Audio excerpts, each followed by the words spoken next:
The month of January started with a new strike character, Kid Vegeta. But like I said previously, strike characters were pretty much outdated by that time. But this guy was actually not bad because he shared 4 links with the other strike Vegeta. So if you're a new player or facing a strength type enemy, this was actually a pretty decent rotation. They were pretty much the exact same character, just with 1 different link and different leader skills. The next day they released another filler banner, this time featuring all of the Realm of Gods characters. So Text Person Blue Goku, Physical Person Blue Vegeta, AGL Person God Goku, AGL Person Blue Goku, Strength Person Blue Vegeta, AGL Person Blue Vegeta, Strength Beerus, Tech and Int Whis. So not a bad banner at all. The Gold Gokus and Vegetas were still pretty decent characters, and the banner also had a 1 discounted multi with increased SSR rates. Well, the rates were actually increased last year for all banners, but I forgot to mention that. A week later, they released another Vegito, and this guy was actually not bad. His leader skill was okay. He had a supreme damage multiplier while also raising the attack of all allies by 20%, and a new kid passive giving 10% attack per key sphere obtained. This guy was pretty much just an offensive version of Tech Vegito, so if you wanted more damage and less support, you would just go for this guy. His banner was also not bad, I guess. It featured Tech Vegito, Agile Gotenks, Strengths for Oob, Int Android 13, and Int Perfect Cell. In Vegito also came with another world tournament, the 7th world tournament. And you would think that the 7th world tournament would bring something new to the table, since, you know, the number 7 is kind of a big deal in Japan. And, well, no, nothing changed.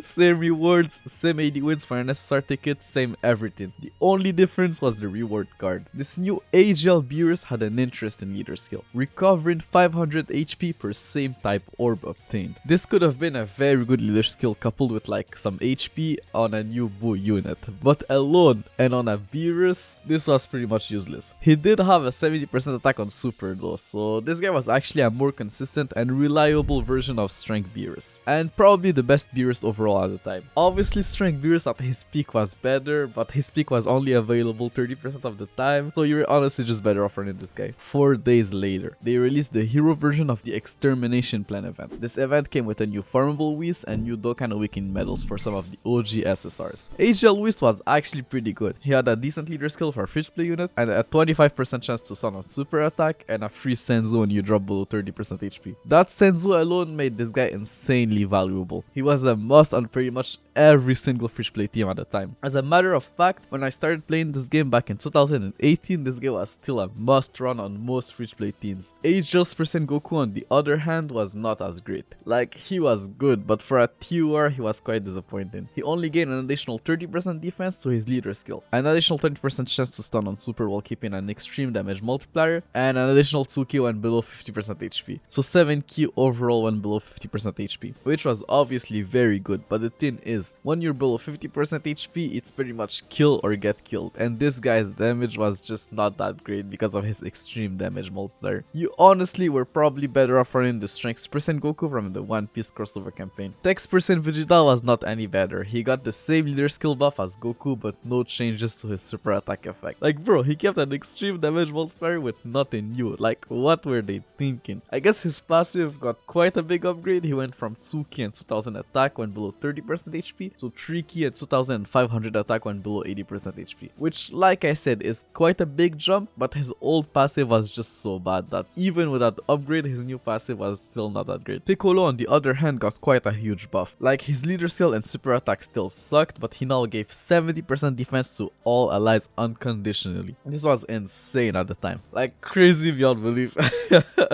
Like, a super type buff that high was something never seen before at the time. Like, if his link set wasn't that bad, like if this guy was a sane character, he would have easily been one of the most valuable units in the game, and a must run in pretty much every team he was on. Oh, and Super Vegeta was also now farmable from that same event, so a good thing, I guess, if you still haven't SA leveled the AGL Super Vegeta, which you probably didn't since guys were extremely rare at the time.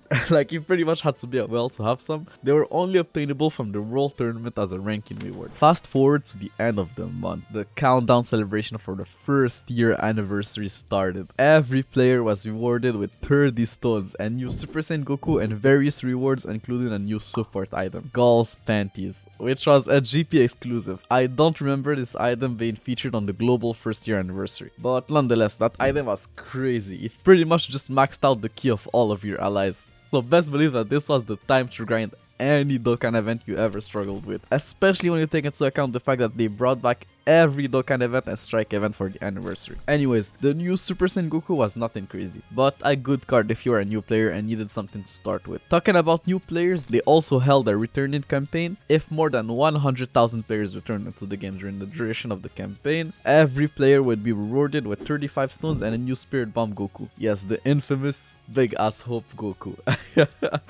Big Ass Hope Goku was actually pretty good for a free-to-play card. He had a Noki leader skill, a supreme damage multiplier, and a new passive. 7% attack per key sphere obtained. It doesn't seem like much nowadays, but back then this was actually pretty decent for a free-to-play card. The celebration also brought a new event where you could farm an SR Kid Goku. He wasn't anything crazy, but I guess a decent card if you were a new player. But we all know how much GP players love Kid Goku, so I'm sure they were pretty pleased with this new card. This event also came with a ton of new growth events. One where you could farm Awakening medals, one for Trinian items, and one for Zenny. Fun fact, but this is the event that introduced the Platinum Hercule statues. So yeah, all of those events were pretty much a must do for any player at the time, since resources were pretty scarce even for wells. Let's also not forget about the bait banner that came just before the big guys. It featured pretty much every Super Saiyan character that surpassed the Super Saiyan level in the game at the time. And you were guaranteed a new Super Saiyan 2 character per multi-summon. Not an SSR per se, but with how many Super Saiyan 2 characters there were at the time, the chances of you pulling an SSR were probably higher than a regular banner. So a good bait banner, but not the only one. There was also a first year anniversary special summon banner where you had one multi-summon which had a guaranteed SSR. And that banner featured every single SSR that wasn't a Dokkan Fest. So your chances of pulling something somewhat decent were pretty high. Like you can see in this video, this Japanese player pulled 3 pretty decent SSRs in one multi-summon. The month of February started, as you already know, the first year anniversary summon banners, featuring Strength Super Gogeta and In Janemba, the actual first dual Dokkan Fest ever. Their banners were actually very good and the best banners yet. But first, let's talk about the new units. Gogeta's banner came with 2 new characters, an AGL Ultimate Gohan and a Take Pai Gohan. AGL Ultimate Gohan was actually pretty decent, but thanks to Gogeta, there's pretty much no point in mentioning leader skills from now on. But he did have a supreme damage multiplier and a 70% attack buff and his ki was 7 or more, so a pretty decent character. Take Pai Gohan was also not bad. Like, sure, he had an extreme damage multiplier, but he was the first unit ever to greatly lower attack on super, which was a very powerful ability, and he also gained 3 ki and 2500 attack when facing one enemy. So this guy was actually very good in Super Saiyan 3 Goku's Dokkan event. Janemba's banner only came with one new character, a physical Super Saiyan Gotenks. He had a supreme damage multiplier and the second unit ever to be able to seal on super, which honestly is kind of weird.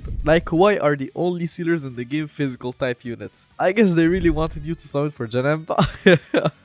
So best believe that this guy was insane in every event where he could seal the enemy's super attack. He also had a 77% attack buff when performing a super attack. So this guy was also hitting pretty hard. But the crazy thing about him is that he was Gogeta's best linking partner. They shared 4 links together, with 3 of them being key links. So if you were able to run them together, you pretty much couldn't miss a single super attack under Gogeta's new leader skill, but we'll get into that. Now talking about the big boys, let's start with Janemba. In Janemba was the best extreme class unit at the time, and it wasn't even close. He had a supreme damage multiplier, a star of turn flat stat buff of 5000 attack and defense, and probably the strongest ability in the game, Guard. The first unit to have unconditional guard. Couple that with his pretty decent link set, this guy was pretty much the best tank in the game. If only Gogeta wasn't so far and away better.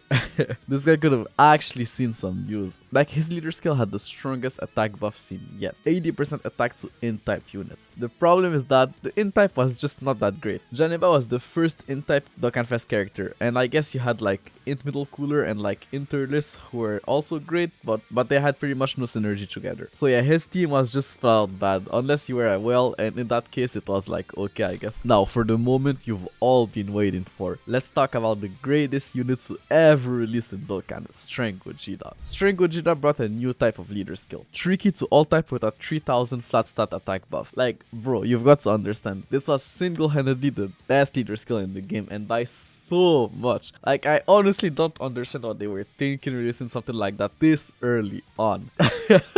Like bro, this guy had the same leader leader skill as all of the other Dokkan Fest characters, but without the type restriction. Like, the only thing that made those leader skills balanced at the time was the fact that they had a type restriction, and this guy just came out of nowhere with an unrestricted leader skill. And I don't want to get ahead of time, but they were not even done with the other leader skills. Like, there was still no int or physical Dokkan Fest with the tricky type of leader skill, and those were bound to come. So just him coming into the game not only killed every single leader skill that released before him, but also killed future leader skills that were about to come. So yeah, just for that leader skill, you absolutely needed Gogeta. Like, there was legit no point in running anything else that wasn't Gogeta as your leader. Honestly, the more I think about it, I think that Gogeta was probably a mistake, because why would you release a unit that would kill the cells of all of your future releases? Unless he was like featured on said future banner, I guess. But they actually didn't stop there. Gogeta was the first unit to have an immense damage multiplier, which was actually quite a big jump from the supreme damage multiplier.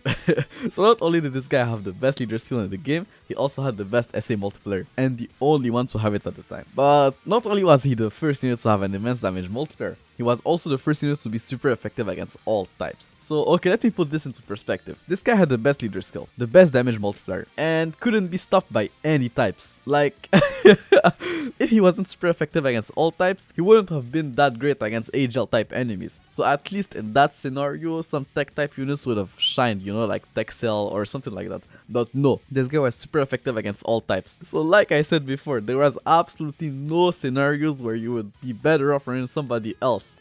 Gogeta was just the hardest hidden unit in the game against any type of enemies. Like, this guy was just the king of Dokkan. And bro, you thought I was finished. Nah, bro. There's more. This guy's link set was also far and away the best in the game. He had 5 key links. Like, bro, 5 key links. So not only was he the hardest hidden unit in the game, he just couldn't run out of ki, and was just a key battery for all of your other units. He also was AGL Super Saiyan Goku, the former best unit in the game, I guess you could say, best linking partner, sharing 4 links with him. And not only did he have the best link set, he also had the highest base stats in the game, and by so much. I think that the highest attack stat before him was Strength Broly with a 9,000 attack stat. Broly, he was a full-on glass cannon with his only gimmick being dealing as much damage as possible, while Gogeta had an attack stat of 10,000, the first unit to have stats over 10,000, because yes, his HP was also over 10,000. And you would think that Janemba 2 would have those stats, but nah, bro. And Janemba's stats were normal. Like, this was a special treatment exclusively given to Gogeta. And then they wondered why Janemba's banner performed so poorly. Like, bro, the dev really didn't think this through. It's insane. But you know what's actually insane? The fact that it's still not over. Gogeta had the strongest key multiplier in the game. While other Dokkan Fests had a key multiplier of 140%, Gogeta had a key multiplier of 150%. And bro, I'm still not done.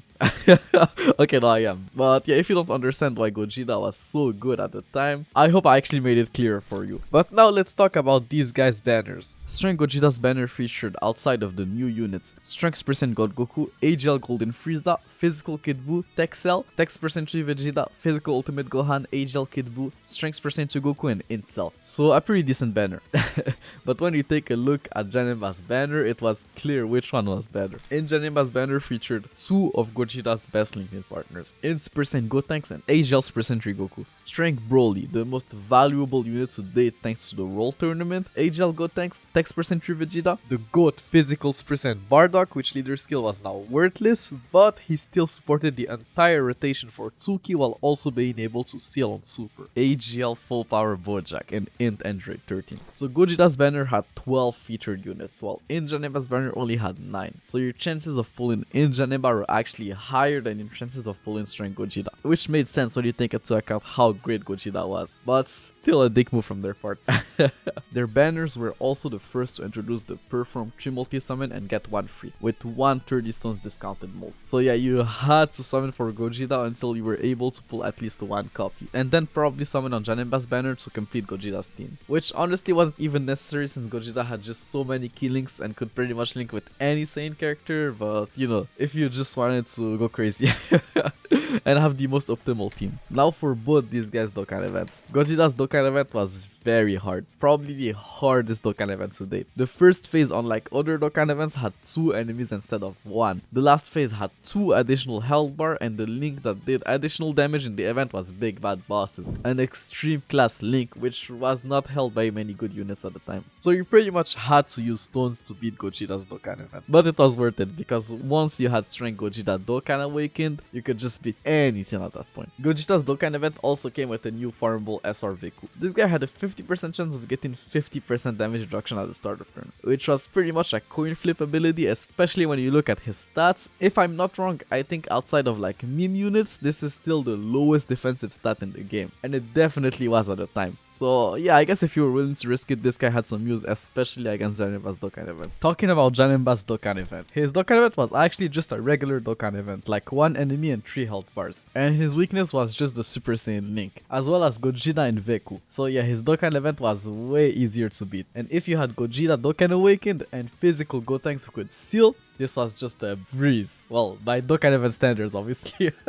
Compared to what Dokkan events are today, this was still fairly difficult, but probably the easiest Dokkan event to date. Anyways, now the fun is over. It's time for another World Tournament, the 8th World Tournament. Thankfully, they made some changes to the rewards, like you still need 80 wins for an SSR ticket, but you could now get a free copy of one of the new SSRs if you reach the Beerus tier, which was way easier to do than to get 80 wins. As for the 2 new reward cards, bro, they were trash thanks to Gogeta, and honestly just not worth the grind unless you were a fan of GT. Like bro, they still had extreme damage multipliers and fairly low attack buffs in their passives, so yeah, not great at all. They also added some new cards to the World Tournament banner, but only 2 of them are really worth going over. The new SR Bulma was actually a must run in the World Tournament if you had Strength Broly, since she gave Tricky to Strength type units. Like this was the first unit in the game to support for Tricky, which was quite the jump and could make the difference between your Broly launching a super attack or not. Physical Kami would have had a great leader skill if it wasn't for Gogeta, and his damage multiplier would have been also fine, but nah, the only thing going for him at the time was his passive skill. He was supporting all allies for 15% attack and defense, which was honestly not even that great. Like under Gogeta's team, which was the only team at the time, you're just better off running another damage dealer instead of a support type unit that does no damage like Physical Kami. 5 days later, they released a little Xenoverse celebration, which was still part of the first year anniversary, with 5 new characters and 1 new strike event. Age of Super Saiyan Zero Trunks was honestly not bad. Like he had a supreme damage multiplier with a decent super attack effect, raising his attack by 50% for 3 turns. There was still no potential system at the time, so no additional super attack, so no way of really making the best out of that ability, but coupled with his 40% starter turn attack buff, he could output some decent numbers, but nothing even close to what Gogeta was capable of doing. That's the problem. Tech Toa was a support type unit given 2 ki to all allies, so actually not bad, but that was pretty much her only use. Like she had a garbage leader skill and extreme damage multiplier. I guess greatly lowering defense was a decent ability in like Broly's Dokkan event, but she was tech, so honestly forget it. In Demigra, on the other hand, actually had the closest thing at the time to Gogeta's leader skill, 3 ki when above 50%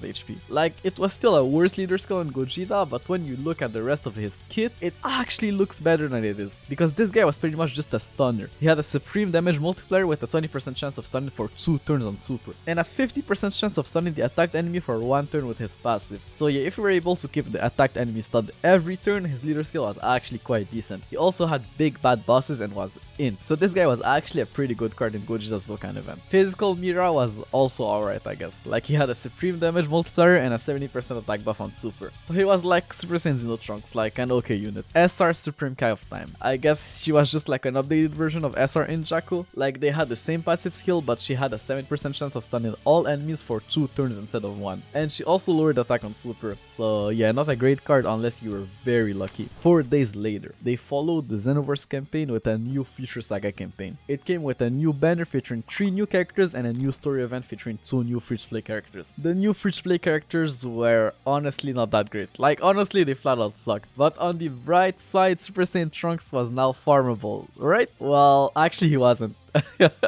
This new Trunks was called Super Saiyan Trunks Future, so he didn't share the same name as the other Super Saiyan Trunks, who were called Super Saiyan Trunks Teen. I honestly to this day don't understand that naming. Like, I get it, he was 18 when he went back in time, but you're telling me that he has the same age and is the same character as the Trunks from Dragon Ball Super? Like, well, doesn't make sense. Now, as for the new summonable characters, the androids were orb changers, but the new Kin meta was pretty much dead by that point, so they didn't really see much use. Like, if they had released like 2 months prior, both of them would have been crazy, but they unfortunately came at the wrong time. The meta now was just Gogeta, and that's pretty much it.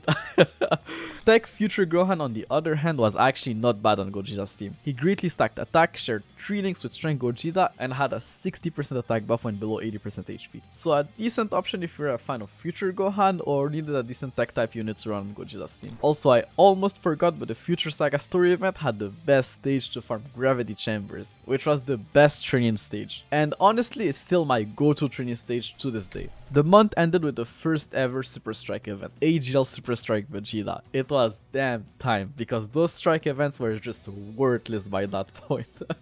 So it was the right time to start awakening them into SSRs. Vegeta's leader skill now gave 3 key to AGL and tech type units. Still worthless unless you didn't have Gogeta or any of the all type key leaders, but yeah, I guess it was fine. They didn't make any changes to his super attack and only reduced the key condition of his passive from 8 to 6, which is honestly the worst upgrade I've ever seen. Like, this was just like a garbage upgrade. It literally did nothing, but I guess he did have higher stats now. It also opened the possibility for other strike units to potentially become good. And look, he was able to output some decent damage. It's just that, like I'm going to say for the next 6 months, he was nothing compared to Strength Gogeta, and you had way better options on Gogeta's team. Now that the anniversary was pretty much over, the month of March started with a new Dokkan Fest, Physical Full Power Frieza. He came with 3 new units, but only one really worth going over, Strength Super Saiyan Goku. He had a supreme damage multiplier and the ability to survive an attack that would kill you when above 30% HP. This made him honestly a pretty good option on Strength Gogeta's team, which was a kill before getting killed type of team. As for Full Power Frieza, well, this guy's leader skill was pretty much worthless thanks to Gogeta, but he was the second unit ever to have an immense damage multiplier. And when you couple that with his 120% attack buff on Super, best believe that this guy was hitting very hard. And funnily enough, this guy shared 2 links with Gogeta, one of them being over in a flash, so you could genuinely run him on Gogeta's team if you wanted to. Like, sure, it wasn't the most optimal way to run him, but he was just doing so much damage, and Gogeta's team was just so far and away the best team in the game that it honestly didn't matter. Frieza's banner was also not bad. It featured Injanemba, Texel, and Strength Percent Bardock, but there was just no way in hell you were summoning on any banner that didn't feature Strength Gogeta, unless obviously you already had him. And they actually knew that, hence why the first multi of the banner was a 4D stones discounted multi. As for Frieza's Dokkan event, this event was pretty much a hell if you didn't have Strength Gogeta. Like Super Saiyan 3 Goku's Dokkan event, this event had a countdown, and at the end of the countdown you would pretty much just die. Like, Frieza would launch a super attack that would instantly kill you, hence why the new Namek Super Saiyan Goku had the ability to withstand a KO inducing blow. But the thing with Frieza is that instead of having 3 health bars like the other Dokkan events, he had 4. So yeah, his Dokkan event was pretty hard, probably the second hardest Dokkan event in the game. His event also came with a new farmable final form Frieza, who was nothing crazy. He had an extreme damage multiplier and a 50% chance of raising his attack by 70% at the start of turn. But I guess since his SR was a first form Frieza, it meant that now you could farm the super attack of other first form and final form Friezas. But they were all outdated by that point, but still something that could be good in the future. 9 days later, they dropped another world tournament. Unlike the last one, this one only brought 1 new reward card. So I guess this was only a one-time only thing for the anniversary. The new tech tourist was actually not bad. He was like a free-to-play version of Indemigra. They shared the same leader skill and super attack effect, but this guy had 3 key for 5 turns from first appearance. So best believe that this guy didn't have any problem super attacking. Like, if you didn't have Interlist and Strength Gogeta, this guy was probably worth the grind and one of the best world tournament reward cards yet. 5 days later, they added more stages to a Hero Extermination Plan event, which brought 2 new Dokkan Awakenings. They both had supreme damage multipliers, decent passives, and link sets that synergized pretty well with Gogeta's team. So yeah, pretty decent cards. 2 days later, they released new quest stages and characters to the Baba shop. AGL Chaozu was pretty much just a stunner, like a weaker version of Indemigra. Tech Yamcha could greatly lower attack on super and gained 8 Ki when below 80% HP. Like, honestly not a bad card at all, probably one of the best Baba shop character at the time. In Super Saiyan Gohan was actually very good for a free-to-play character, had a supreme damage multiplier unlike other Baba shop units, a 77% attack buff when below 80% HP, and a decent link set. But what made him really great was the fact that he was this good with his team cost that was very low at the time, which was a must for Super Strike events that required you to have a low team cost. Strength Krillin was just the strength version of Tech Piccolo, so a very good tank against physical type enemies, and SR Ginyu Goku was an orb changer, but that's pretty much it. Almost 2 weeks later, they released a new GT banner and Black Star Dragon Ball story event. The 2 new free-to-play characters were nothing worth going over. Like, I guess GT Goku was a nuker, but like I said earlier, the nuke in meta was was just pretty much dead at this point. As for the summonable units, GT Super Saiyan Trunks was also a new kid unit, but him being a summonable character with better stats and a supreme damage multiplier did make it somewhat okay, I guess. He also linked pretty well on Gogeta's team, so not a bad card. Strength Middle Rildo was actually a crazy tank. He had 10,000 defense at the start of the turn, like a flat stat buff. That high was something never seen before at the time, and he did that while also lowering attack on super. And since he had the big bad bosses link, he was a decent option against Gogeta's Dokkan event if you still haven't beaten it. GT Super Saiyan Goku was also not bad. He had a supreme damage multiplier and a guaranteed super attack at 9k or more, while also having a decent link set, so yeah, not a bad card at all. SR Tech Pan was the tech version of SR Bulma, but since there was no tech type AoE units at the time, she wasn't really that useful, outside of maybe some super strike events where your team had to have a low team cost, like she could shine there, but that's pretty much it. SR Int Baby was just Int SR Boobat and a different skin, literally, so completely worthless.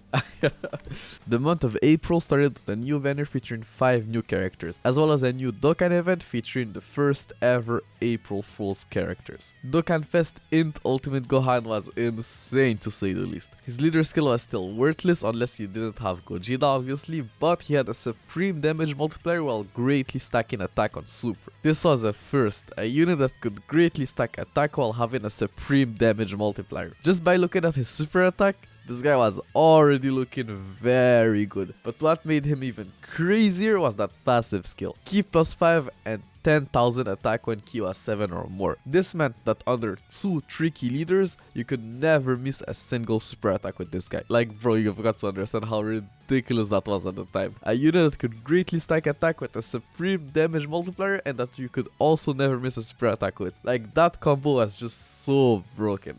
It was so good that it got to the point that some people were even starting to debate if this guy was actually better than Gogeta. But from what I've seen, the consensus was that yes, as a unit he was indeed stronger than Gogeta, but the thing was that Gogeta was just so much more versatile. Like you could literally run him anywhere, and he also still had the best leader skill in the game. While Gohan on the other hand couldn't be ran against a physical type enemy, and his leader skill was, well, complete garbage compared to Gogeta's. Text percent to Angel Goku was not bad.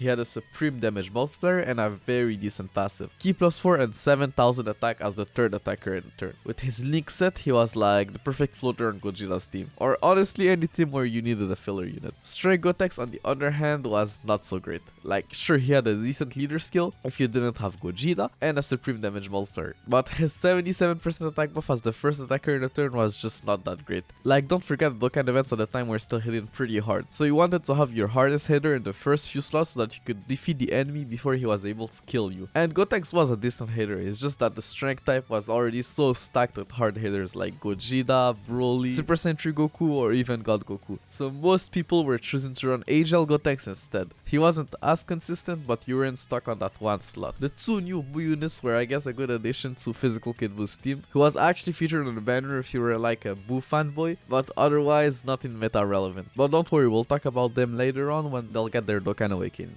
Especially this guy who became very good. As for Gohan's Dokkan event, well, there was no new farmable unit this time, but it did bring 2 new very good Dokkan Awakenings. Agile Ultimate Gohan, definitely the weakest of the 3, but still very good. Had a supreme damage multiplier with a 20% chance of stunning the enemy on super, and an 80% attack buff when Ki was 6 or more. So a pretty decent consistent card, but nothing crazy. Physical Ultimate Gohan on the other hand was something else. He now officially had the second best leader skill in the game. Tricky to all types unconditionally. So pretty much Gogeta's leader skill but without the attack buff. If you didn't have Gogeta, this guy was a must run. That leader skill was just so great. He also had a supreme damage multiplier while raising his attack by 50% on super for 3 turns. So pretty much Int Ultimate Gohan, super attack effect but only for 3 turns, which was still very good. As for his passive, he had an 80% attack when above 30% HP, so also pretty decent. The only problem with this guy, well, actually with all of the Ultimate Gohans, is that they had a shocking speed link, which made them not so great on Gogeta's team, which was built around the prepared for battle or over in a flash key link. But nonetheless, this guy was still an overall decent card. Well, as for the event itself, well, Gohan's last phase was extremely tanky unless you had a full team of Buu units. But outside of physical Kid Buu, Buu characters were pretty much all outdated by that point. But thanks to Gogeta, you could literally just run a full team of damage dealer and brute force your way past Gohan's ultimate awakening. Gogeta was honestly just that guy, and this is why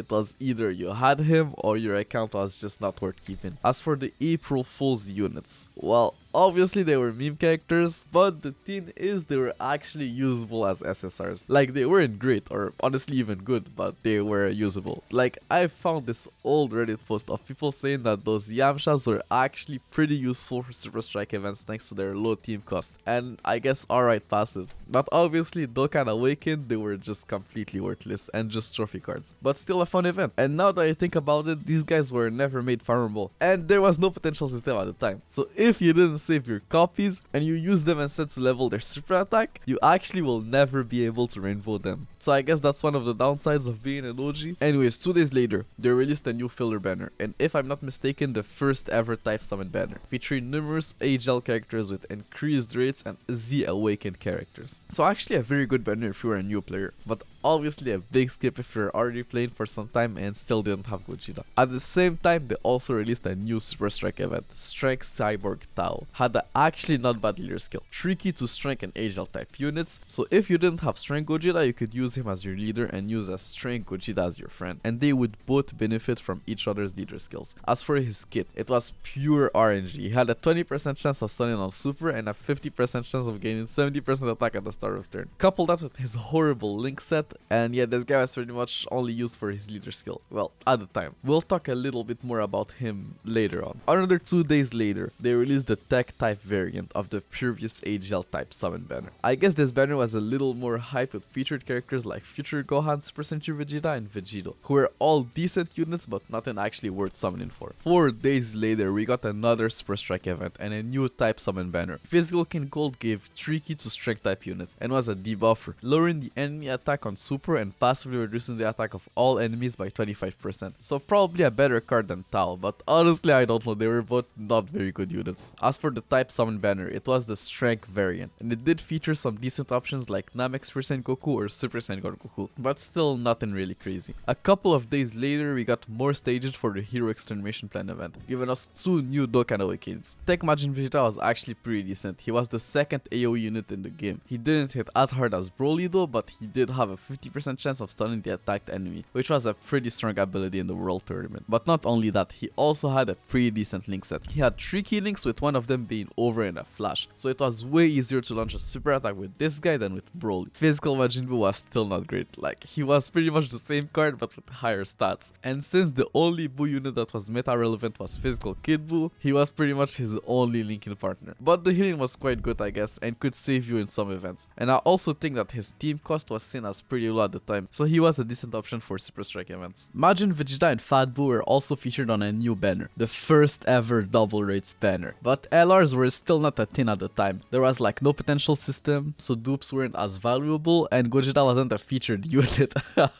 So unless you were, well, a new player or really wanted one of the featured SSR, the banner just wasn't as valuable as you would think, and probably not worth your stones. 3 days later, they released a special Super Saiyan 2 filler banner featuring 2 new characters, a Super Saiyan 2 Trunks and a Super Saiyan 2 Great Saiyaman. If you're wondering where this Trunks is coming from, well, I did some digging and apparently he's from the Budokai series. I honestly never realized that he was on Tenkaichi 3, and Trunks was like my favorite character at the time. I guess I was just so young or something, I don't know. But nonetheless, this guy was very good in Dokkan. He had the same super attack as Physical Ultimate Gohan, so a supreme damage multiplier and a 50% attack for 3 turns on super. But what made this guy insane was the fact that he was a support type unit, given 25% attack and defense to strength type units. And if you take a look at his link set, well, you know where I'm going with this. This guy was the perfect unit to run on Gogeta's team. Not only did he support Gogeta, they also shared 3 links together. So yeah, a pretty decent card. Great Saiyaman on the other hand was just not that great. Like a supreme damage multiplier and a 70% attack above 30% HP. Like that's it, bro. I guess he did have shocking speed and prepared for battle, so he could link well with almost every Saiyan unit in the game, but still nothing special. He was just mid. 2 days later, for Golden Week, they dropped an insane banner for only 77 hours, marking the return of Strength Gogeta, alongside powerhouses like Physical Flare Frieza and Strength Broly. So best believe that this was a must summon for anyone who still didn't have Gogeta. It's honestly crazy that the first ever Golden Week banner was just a rerun of Strength Gogeta. Like, this guy was so good and so hyped that they didn't even bother making a new unit. They just re-released Strength Gogeta and it was enough, bro.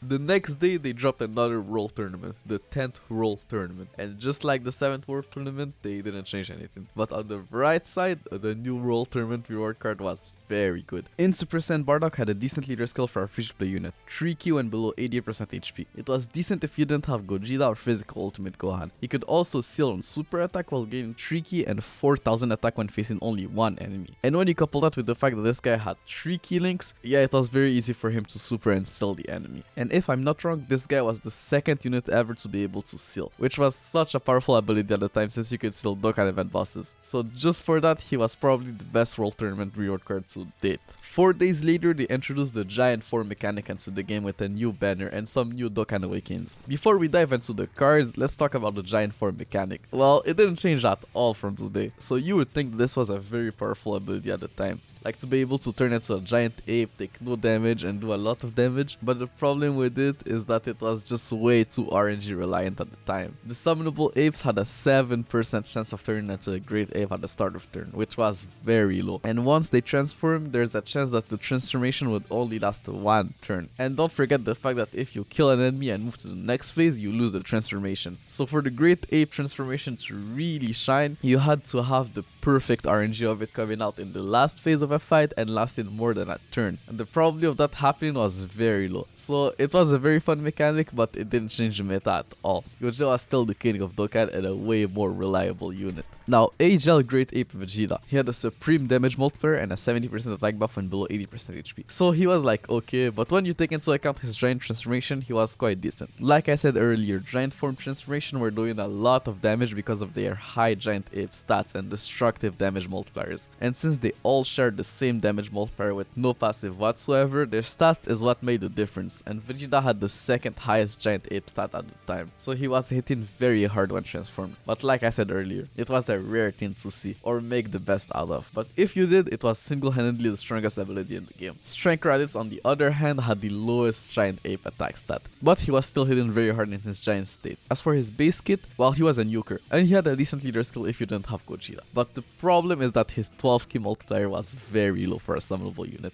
He had a 12 key multiplier of 120%, which you would guess is because of the giant form transformation, but no, Vegeta had a key multiplier of 130% and Goku a key multiplier of 140%. So this guy had the lowest giant ape attack stat and the lowest 12 key multiplier. So yeah, it was not looking good for Raditz. Physical Kid Goku had a worthless leader skill, a supreme damage multiplier and a 70% attack buff when facing 2 or more enemies. So yeah, probably the worst base unit out of them, but he had the highest 12 key multiplier and giant ape attack stat, so his giant form was the hardest hitting one by far. They also renewed the Saiyan Warriors event. R Vegeta and R Nappa were not only farmable, but they also got some new awakenings. Nappa could now be Dokkan awakened into an SSR, and Strength Vegeta could now be awakened into an SR. SR Vegeta was, I guess, an okay option in Super Strike events thanks to his damage, but that was if you didn't have Gogeta, because yes, the best strategy at the time for Super Strike events was to just run 2 Gogeta leaders and an empty team. Like Gogeta was just so insane that you didn't even need units on your team. Like you'd literally just run Gogeta alone and he would carry the whole team, which is crazy since it was pretty much the only way to run him because of the team cost restriction. In Nappa, Dokkan Awakening was actually very good. He could turn into a giant ape and supported in-type units for 25% attack and defense. So even if you didn't summon on the banner, you could at least try the new giant ape mechanic with this guy. Unfortunately, he only had a 3% chance of turning into a giant ape, so it was even more rare than his summonable friends. But the biggest problem with this guy was actually his team cost. Out of all the giant ape units, he was the one with the highest team cost, which didn't make any sense since he was the free-to-play one. But I guess they wanted to balance things out since his giant ape transformation was kind of a cheat code. 3 days later, we got another Super Strike event, this time for Tech Jackie Chun, and his Super Strike Awakening was probably the best one so far. He now led Tech and in-type units for Tricky, got the ability to seal on Super, and his Super attack buff went from 10% attack to 25% attack and defense for Tech-type units. So yeah, this guy was one of the most valuable free-to-play units at the time. The ability to seal was just so powerful in Dokkan. Dokkan events, the hardest content at the time, and he could do that while providing some support to your tech type units. Like, sure, there was no like highly top tier tech unit like Strength Gogeta or even close to physical full power Frieza, but those were bound to come, so best believe that this guy aged pretty well for a free play unit, as you'll see later on. They also dropped the Int type banner at the same time, which featured some units who were still somewhat decent like Vegito, Turles, or Metal Cooler, but like the previous banners, nothing really worth summoning for. The month of May started with a new Strength Super Saiyan 3 Vegeta Dokkan Fest. His leader skill, unlike other Dokkan Fests, was surprisingly not completely worthless, because a lot of Strength type units at the time had the Over and a Flash key link, and if you remember, this was still before the link level update, so key links would proc twice for the character in the second slot. So an Over and a Flash unit would get 6 key instead of 3 if the 2 units around him also had the Over and a Flash link. So yeah,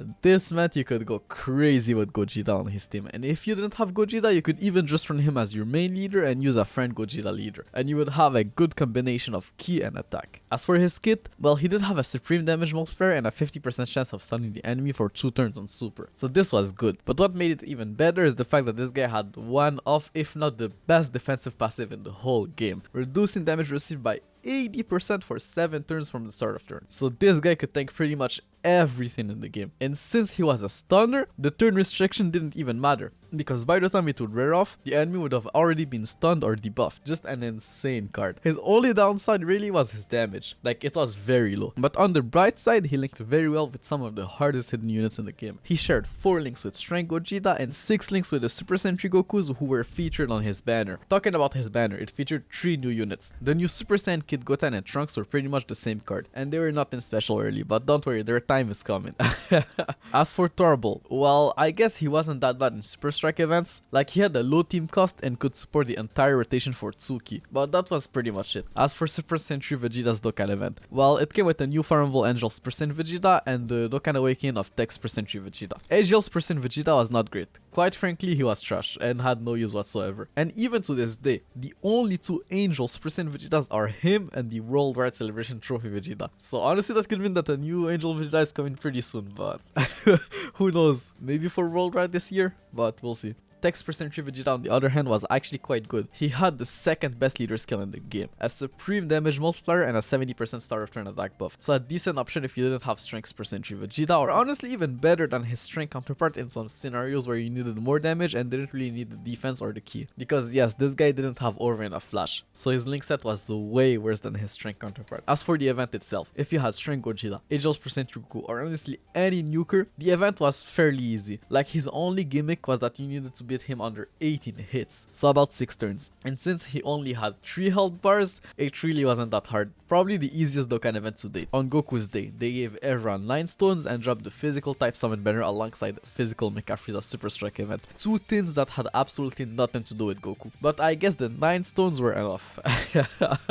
The physical type summon banner was actually pretty good. It featured physical Super Saiyan Gotenks and physical Super Saiyan Bardock. 2 units that could seal, which was, as you already know, an insane ability for Dokkan events. Physical Mecha Frieza was decent, I guess. Like, for a free-to-play unit, he did some decent damage, he could lower attack on super, and if you had a full power Frieza, he shared 2 links with him. He also was one of the few Super Strike units that could super at 9 key, which was by far the best Super Strike upgrade that character could receive to his super attack. 3 days later, we got another Super Strike event and a new filler banner. The filler banner featured a new Super Saiyan Bardock and a new Super Saiyan Goku who were both orb changers. Tech Super Saiyan Bardock was actually pretty decent. He could steal on super, he could change strength type orbs to tech, so a pretty decent option if you were planning on nuking an event with Tech Cell, which was still a strategy used by many players at the time. In Super Saiyan Goku, on the other hand, was just not as great. Like, he had a 20% chance of stunning on super, which was good alongside his orb changing ability, but that's pretty much it. Their banner was also not that great. Like, it wasn't bad, just not anything special. As for the Super Strike character, Agel Paikuhan was actually a decent card if you were a new player, since he led Agel and strength type units for 3 key, meaning you could use him as your leader with a friend Gogeta and run an Agel and strength type team. He also lowered attack while supporting the entire rotation for 50% attack when above 50% HP. 4 days later, they added some new extreme class units to the Baba Shop and re-released the God Rush filler banner. Agel Cooler was not great. Like, sure, he had the supreme damage multiplier, which was good for a free-to-play character, but his flat stat buff of 2500 attack and defense was quite low. Tech Bojack had an interesting leader skill that had some use in some niche scenarios and a 50% attack buff on super, which looks good on paper, but he had an extreme damage multiplier, so yeah, not great. Strength Strength Android 13 on the other hand was actually not bad. Like he had a 30% damage reduction when ki was 8 or more, and if I'm not wrong,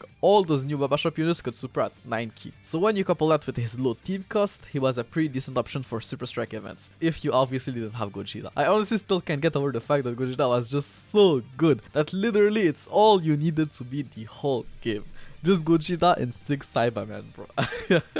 As for the God Rush filler banner, they added no new units to it, so the banner was even less valuable this time around. 3 days later, they dropped the 11th World Tournament, still no changes to the rewards, and the new reward card was questionable to say the least. Physical Super Boo was not bad, I guess. Like, he lowered attack and had a very interesting passive. Recover 1000 HP per key sphere obtained. This ability was very strong, unlike a tanky team, and he linked pretty well with physical Kid Buu, but it just wasn't the right time for him, you know? Like, this meta was all about Gogeta and doing as much damage as possible, hence why the previous World Tournament reward card was just so much better. The next week, the 60 million download celebration started. It obviously had your typical login rewards, but with nothing special this time around, unlike the previous one which gave an SR Angel Goku trophy card. They dropped a Dokkan Fest filler banner featuring In Gohan, Texel, and Strength Broly. Not a bad banner per se, but like I said a million times, not worth your stones unless you already had Gogeta. You also probably didn't know this, and I'm sorry for the low quality of the image, but that's really the best I could find. They held a campaign at the time where players could vote for which characters they wanted them to Dokkan Awaken. So pretty much like the 2nd year anniversary LR campaign, but for Dokkan Awakenings instead. They also released the tech type banner, but this time around the characters you would pull would be fully leveled up instead, and not just leveled up to level 40. Some changes were made to the featured unit, but honestly not something worth mentioning. And the banner was obviously also not worth summoning for. Especially without knowing what was coming after. The first big new banner of the celebration was a Baby Saga GT banner featuring 4 new characters. In Super Baby 2 was the first in-type Nuki leader, had a supreme damage multiplier while also lowering attack on Super, and had a 70% attack buff and above 50% HP. So yeah, this guy was actually quite decent, but nothing crazy. Strength GT Super Saiyan Goku was the first strength type Nuki leader, had a supreme damage multiplier and supported the entire rotation for 25% attack. So yes, this guy was insane. If you had all the strength type power hitters, not only did he linked well with most of them, he also gave them an unconditional 25% attack. So yeah, this guy was pretty good. The SR GT Gohan and SR Goten were pretty much useless and not worth going over. This banner also came with a new story event and a new Super Strike event. The new story event came with 2 new free-to-play units. HL Baby Vegeta was pretty much just a reskinned HL Cooler with like a worse damage multiplier, but a better starter than a stat buff. He didn't see much use at the time, but all I can say is that it's not the last time you'll hear of this guy. Physical GT Possessed Super Saiyan Goten was not bad. He gave 3 ki to physical type units. His drop rate was absolutely horrendous though, so most players didn't even bother farming his super attack level, since his damage was also not that great and his only use was to support physical type units, which he was obviously pretty good at. Like 3 ki is nothing to laugh at. Super Strike King Vegeta on the other hand was not great. Like all he had going for him is 4 ki when below 80% HP, but no additional attack buff to go with it, so he did like no damage. They also teased some new quest stages which released at the end of the month alongside a new Dokkan Fest character, pretty much the headliner of the celebration. Those new quest stages came with 2 new Baba Shop units. Int Grand Supreme Kai I guess had some use in some very niche scenarios, like his leader skill gave 20% damage reduction and he could recover 2000 HP per Int type key spheres obtained. Physical Super Saiyan Angel Goku was very good for a free play character, like he had a supreme damage multiplier and an unconditional 2 ki and flat stat buff of 3000 attack at the start of turn. The only problem though is that this guy was expensive, like 1 copy costed 777 incredible gems. Like bro, if you started playing the game like 4 or 5 years ago, you already know how tedious the incredible gem farm was, so imagine at that time. Anyways, the new Dokkan Fest character was Beerus and his banner was insane, and you already know why. It featured Strength Gogeta, so if you didn't have Gogeta, this was pretty much a must summon banner. This new banner also came with a new Int God Goku who was actually very good. He had a supreme damage multiplier and a 70% start of turn attack and defensive buff, so this guy was both good offensively and defensively, something that was very rare at the time. Tech Beerus was also quite good. His kit was nothing crazy, but he came with a reskin of the Giant Transformation, a rage mode that would proc when you were below 30% HP. He would then be invincible for 1 turn and do a lot of damage. And what was crazy about his enraged form is that it had 3 different super attacks. One that would proc when your ki was between 1 and 7, a stronger one when it was between 8 and 11, and the most powerful one at 12 ki. So you just couldn't miss a super attack with this guy, which was insane at the time. His Dokkan event was very hard though, probably the hardest one to date. He had a rage mechanic which made him pretty much invincible unless you had a god unit to disable it. Luckily, if you did, those Realm of Gods characters were still pretty decent and that pool was filled with Sunners. His Dokkan event also came with 2 new Dokkan Awakenings. The Dokkan Awakening of SR Tech Beerus was quite good, but if you had any of his summonable variant, this guy was pretty much useless and only used as a means to raise the super attack level of other Beeruses. Strength Beerus on the other hand was now a coin flip monster. Like he now had a 50% chance of raising his attack by 200% at the start of turn. 200%, like bro, this buff was just insane.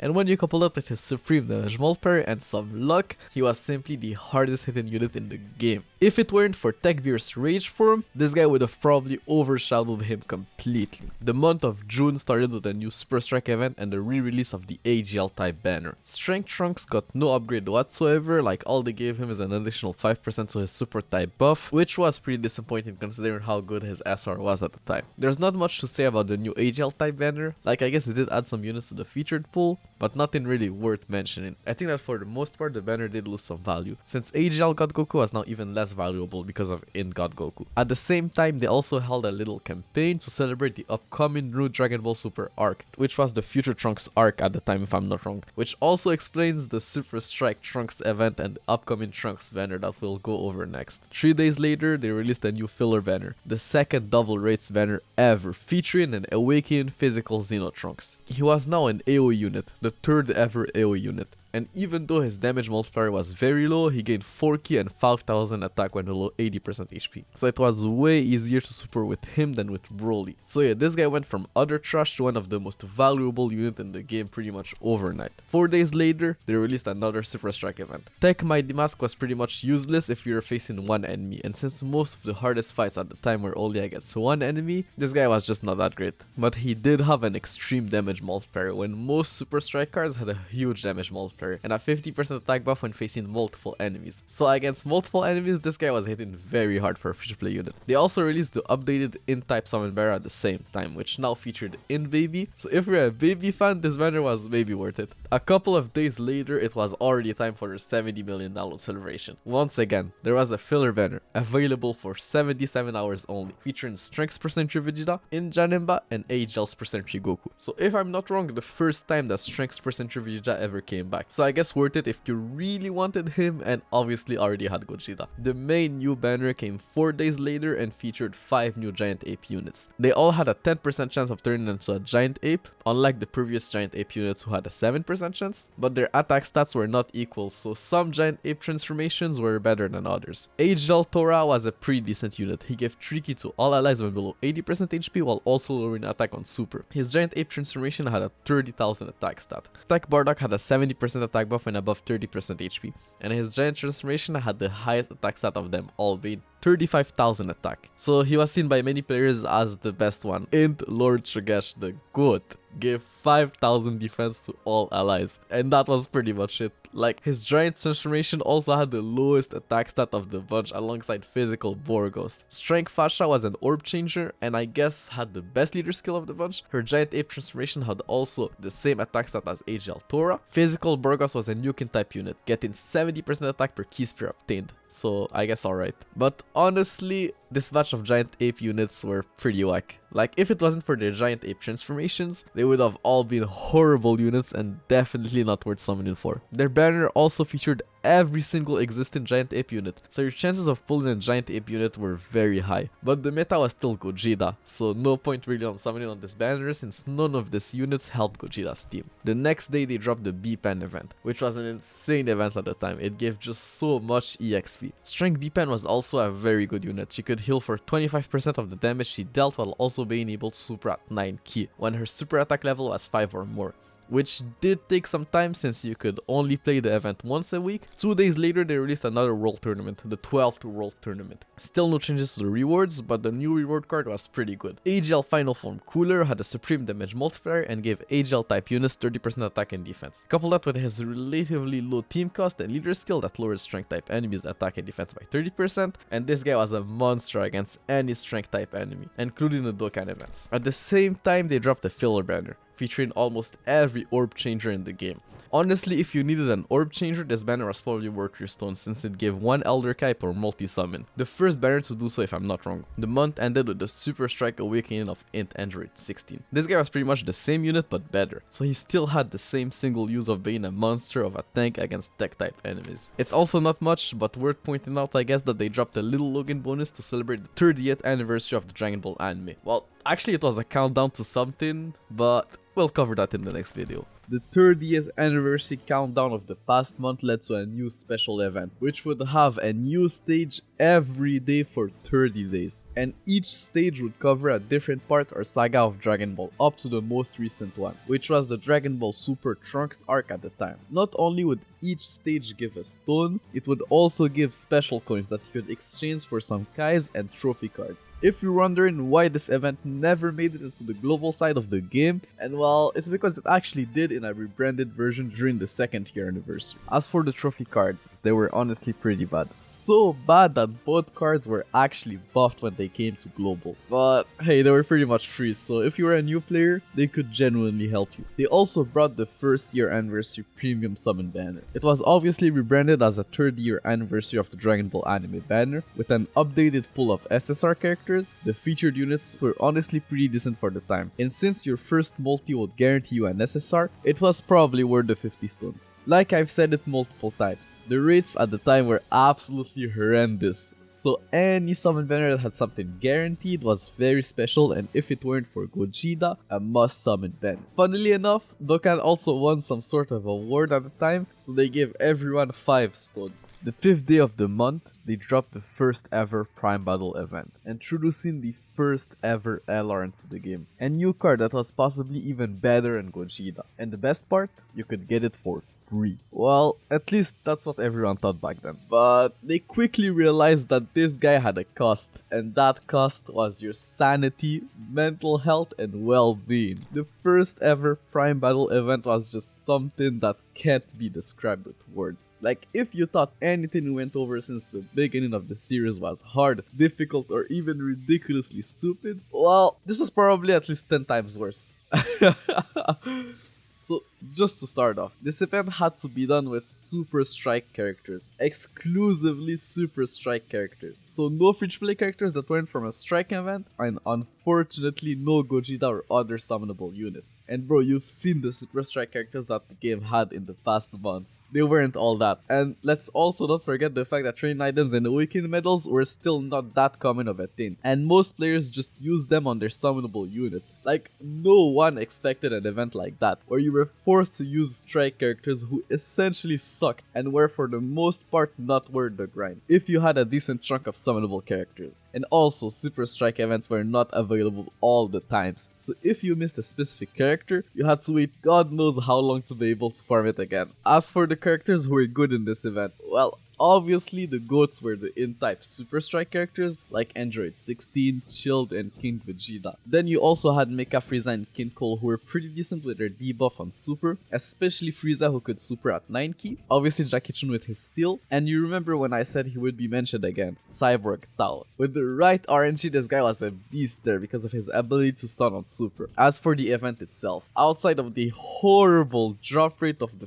first stage, like bro, you had a 1% chance of dropping Goku. A 1% chance. Thankfully, you were guaranteed 1 copy on your first run, but good luck finding more after that. But like I said, outside of that, the first 2 stages weren't really that bad. The problem was the 3rd stage. It costed 50 stamina at the time, which was pretty much half of your stamina bar if you had a decent level. And the event was way too difficult when you take into account the number of times this stage had to be run. You were getting 5 medals most of the time, and you needed 777 medals to awaken Goku and Son LR. So this meant you had to run the stage at least 100 times.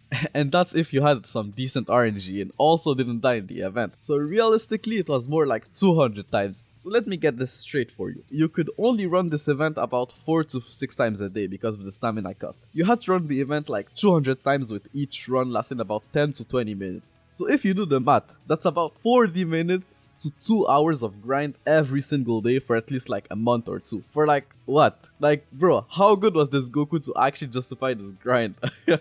Well, Goku was very good. He had Gogeta's leader skill and did more damage, especially if you could get his 18th key super, which in that case made him the hardest hidden unit in the game, but he had one of the worst link set ever. Like, he only had 2 key links, with one of them being family ties, so pretty much inexistent, unlike Gogeta who had all the best key links in the game. But when you take into account his LR stats, were far and away the highest stats in the game, and it wasn't even close. He was at the bare minimum the second best unit in the game, and for some people he was even on par with Gogeta or even better. The sad part is that he was this good for like 2 days, because yes, the new king of Dokkan was here. AGL Super Vegito was simply the GOAT. He was the first ever God's leader, given 3 key and 70% HP attack and defense to AGL type units. And if you're wondering why was he called a God's leader, well, it was because this was the biggest jump in leader skill the game had known yet. Some would even say bigger than Gogeta's, because yes, it's true that Gogeta was insane on release and he gapped pretty much the whole game, but if we're just talking about leader skills, not taking into account the units, the jump between 2 key and 3 key wasn't as massive as this one. Like, before Vegito you had to choose between stats and key, so him just giving you everything was just so insane. Like, let's not forget that the highest HP team at the time was AGL Kid Boo's team, just giving you 70% HP, and that's it. Vegito's leader skill would give you that much HP,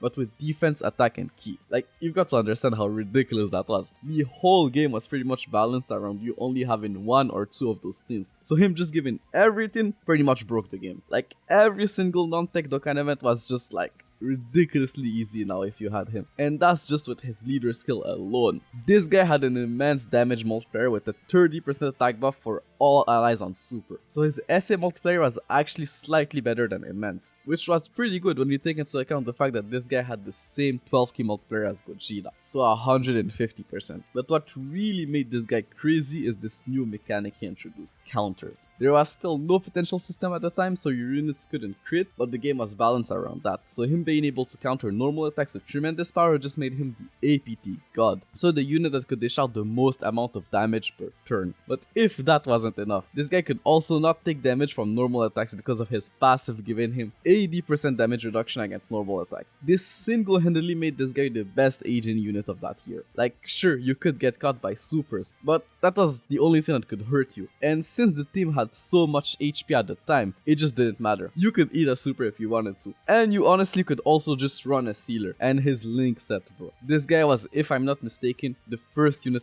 ever to have 7 links, which was a huge advantage at the time when every other unit in the game only had 6 or less links. Like, he was just the shock and speed version of Gogeta. They had a very similar link set, it's just that he had shock and speed instead of over in a flash, which was kind of a downgrade at the time, but the shock and speed link definitely got a stronger pull of character with time, so it was worth the trade-off in the end. But Vegito didn't come alone, he actually came with another Dokkan Fest unit, both featured on the same banner. Physical Broly was very good, not as good as Vegito, but still better than pretty much everything else in the game. He was the god's leader for the physical type, a pretty strong team if you had physical Kid Buu and physical full power Frieza. A supreme damage multiplier, which was a disappointment, but when you look at his kit, it actually made sense. He had a flat start buff of 7000 attack and could launch an additional super attack when his ki was 8 or more. So this meant that he could super 2 times in the same turn with this guy. Just so you know, this was before the potential system. So this guy was the first unit ever to be able to super 2 times in the same turn. So yeah, this guy was probably the second hardest hitting unit in the game. Sorry, but counters were just too ridiculously OP at the time. His link set was also not bad. Just like Vegito, he had 7 links with 3 of them being key links. Not the best key links, but key links nonetheless. The major issue with this guy was his defensive stat. It was so low. Like, he had literally as much defense as an SR, or even lower, which was ridiculous for a Dokkan Fest TUR. Fun fact, his defense as a level 1 TUR was slightly higher than his fully leveled UR defensive stat, which makes sense and is probably how it should have been for every character. Like, the fact that your character goes back to level 1 after Dokkan Awakening is honestly kind of disrespectful. Think about it, you Dokkan Awaken a character, he goes back to level 1 and is arguably a worse character at level 1 due to his low stats, up until you gather the resources to level him up. Nonetheless, physical Broly's defense was still better than strength Broly's defense post super. So this guy was pretty much better better than his strength counterpart in every metric. The only thing strength Broly had over him was the AoE super, which was only valuable in the World Tournament. As for the banner they were featured on, this was probably the best banner to date. It had the special 3 multi-summon get 1 free discount, and it featured arguably the 3 best summonable units at the time, Broly, Vegito, and Gogeta. And the other featured units were also some of the best non-Dokkan Fest summonable SSRs. As for their Dokkan events, Super Vegito's Dokkan event was the hardest Dokkan event to date. The first stage had 2 enemies, the second stage Vegito had 4 health bars, and the last phase had 5 health bars. But most importantly, you had to have fierce battle units to be able to damage Vegito. That was his event gimmick. 75% damage reduction unless you had the first battle link activated. And the only units who had that link were TURs. So unless you were already playing for some time, his event was quite literally impossible to beat. As for Physical's Broly's Dokkan event, it was just as hard. You either had the units required to disable Broly's Rampage or honestly just forget it. And just so you know, both their Dokkan events costed 50 stamina and had to be beaten 11 times to awaken them, which was almost twice as many runs as what was required for previous units, except for Gogeta if you had like horrendous RNG and would only have 1 medals dropped. As for the new Dokkan Awakenings, Tech Vegito was actually pretty good. He had the supreme damage multiplier while raising allies attack by 25% on super, gave all allies 30% attack and defense as his passive, and shared 4 links with AGL Super Vegito. Int Vegito was also decent. He had the same spread attack as Tech Vegito, and a Nukin passive gaining 12% attack for key spheres obtained. Tech Vegito had 7 links while he only had 6, and instead of the same lineage he had Brainiacs. So it was pretty much the same debate as when Int Vegito first released. If you wanted more offense you would go with Int Vegito, and if you wanted more utility you would go with Tech Vegito. Also, I'm not sure if this is true, like feel free to correct me in the comments down below, but I think Super Vegito was the first banner ever to get top grossing on JP, which would honestly make a lot of sense, since this was without question the hypest and highest value banner the game had ever known at the time. Like bro, you pretty much had the 3 best units in the game featured in one banner, with arguably the 2 hypest characters at the time. But wait. Did I just crack the code on why every other anniversary had some sort of fusion to it? Like, is this the banner that started everything? It honestly could be, if this is really the first banner to ever achieve top grossing on JP. But honestly, it could also just be the first time that they gave out top grossing rewards, which would make more sense, I guess. Funnily enough, the day after they gave even more top grossing rewards, because some countries outside of Japan got top grossing? Like, bro, what? France has been carrying this game since day 1, bro. Which honestly doesn't surprise me. France are outside of Japan the biggest consumers of mangas, and honestly probably just Dragon Ball as a whole. Nonetheless, a couple of days later, they re-released the AGL and physical type summon banners. But this time around, you were guaranteed an Elder Kai per multi-summon. So I guess they had more value since, you know, units like Super Vegito and Gogeta were not farmable. You had to use Kais to raise their super attacks. 2 days later, they dropped another World Tournament, which did have some new things added to their ranking rewards. You will get some of the 30th anniversary coins that we talked about earlier if you were in the top 10,000 players. And I'm not sure about this, but it looks like an entry to a figurine giveaway. Or honestly, maybe you were just guaranteed a figurine if you were in the top 100 players. Which would have been insane. Like, for once, the World Tournament might have actually been worth the grind. Anyways, as for the new World Tournament reward card, Tech Ultimate Gohan was actually not bad. He had a 20% chance of stunning on Super, and 2k and 70% attack when above 50% HP. But unfortunately, he was no match with the 3 other Ultimate Gohans who were TURs. Still a good card nonetheless. AGL Oob, well, he had a 10% chance of stunning on Super, but that's pretty much it. They also added 2 new SSRs to the World Tournament Summon banner. AGL Kid Goku was okay for a free play unit. Like, he had an extreme damage multiplier and a 50% attack buff when above 30% HP, which was not great, but he had a 5% chance of turning into a giant ape, and his giant ape transformation had a 33,000 attack stat, which is actually more than some of the summonable giant form units. Piccolo Jr. on the other hand was seen by many as better. I can't really pinpoint why, but it looks like people really liked his passive, reducing all enemies attack by 12%, which I guess was decent in the World Tournament, and he also had a 5% chance of turning into a giant ape, which had a 28,000 attack stat, so more than Shigesh and Burgos. The next day, they dropped another filler banner. This banner featured 7 Dokkan Fest characters, so pretty much every OG mono leader, at the exception of Cell I think. But now that the Gods Leader were a thing, there was really no point to summon on this banner, as these guys would probably be featured alongside their respective type Gods Leader. The next week, they continued the celebration of the Dragon Ball anime. They gave out a free GT Goku as a login gift, and as you would guess, he wasn't great. Like, he was really just a trophy card. And like the other trophy cards we covered earlier, he was also buffed on Global. Like, he had better stats and a whole different passive, which honestly would have made him pretty decent on JP at the time. They also released a new GT banner, which had pretty much every single GT summonable SSR. So I guess if you were a fan of GT, this was probably worth it, since the banner also gave you one Elder Kai per multi-summon. 4 days later, they brought back the Resurrection of F story event, and you could now Z-awaken Police Officer Krillin into an SR. Like, that honestly, I guess I don't have words, bro. Like, okay. At the same time, they dropped a new Dragon Ball Super banner covering the Universe 6 tournament. It brought a lot of new units, so let's go over them. The new Blue Boys low-key revived the Nukin meta on JP. Vegeta was a tech-type Nukin unit, and Goku was a physical-type Nukin unit. So this meant that you could run each of them under their old counterpart Nukin leader skill. And since they also linked very well with each other, it meant that you could do a lot of damage. So much damage that they were both seen as the 2 new best Nukin units, even better than Dokkan Fest Tech Cell. Int Piccolo, on the other hand, was just not great. He had a 70% attack when below 80% HP, just a supreme damage multiplier with no additional effect on super, and a horrible link set. Like, his only key link was Gaze of Respect, which he only shared with Gohan, but all the Gohans who had that link at the time were pretty much outdated. While the Int one was still okay, but look, you needed to be above 50% HP with this guy, so this meant that if you wanted a vulnerable rotation, you had to be between 50 and 80% HP, so not very feasible. As for Int Hit, I think Hit was a decently hyped character at the time, so you would guess he would have been insane.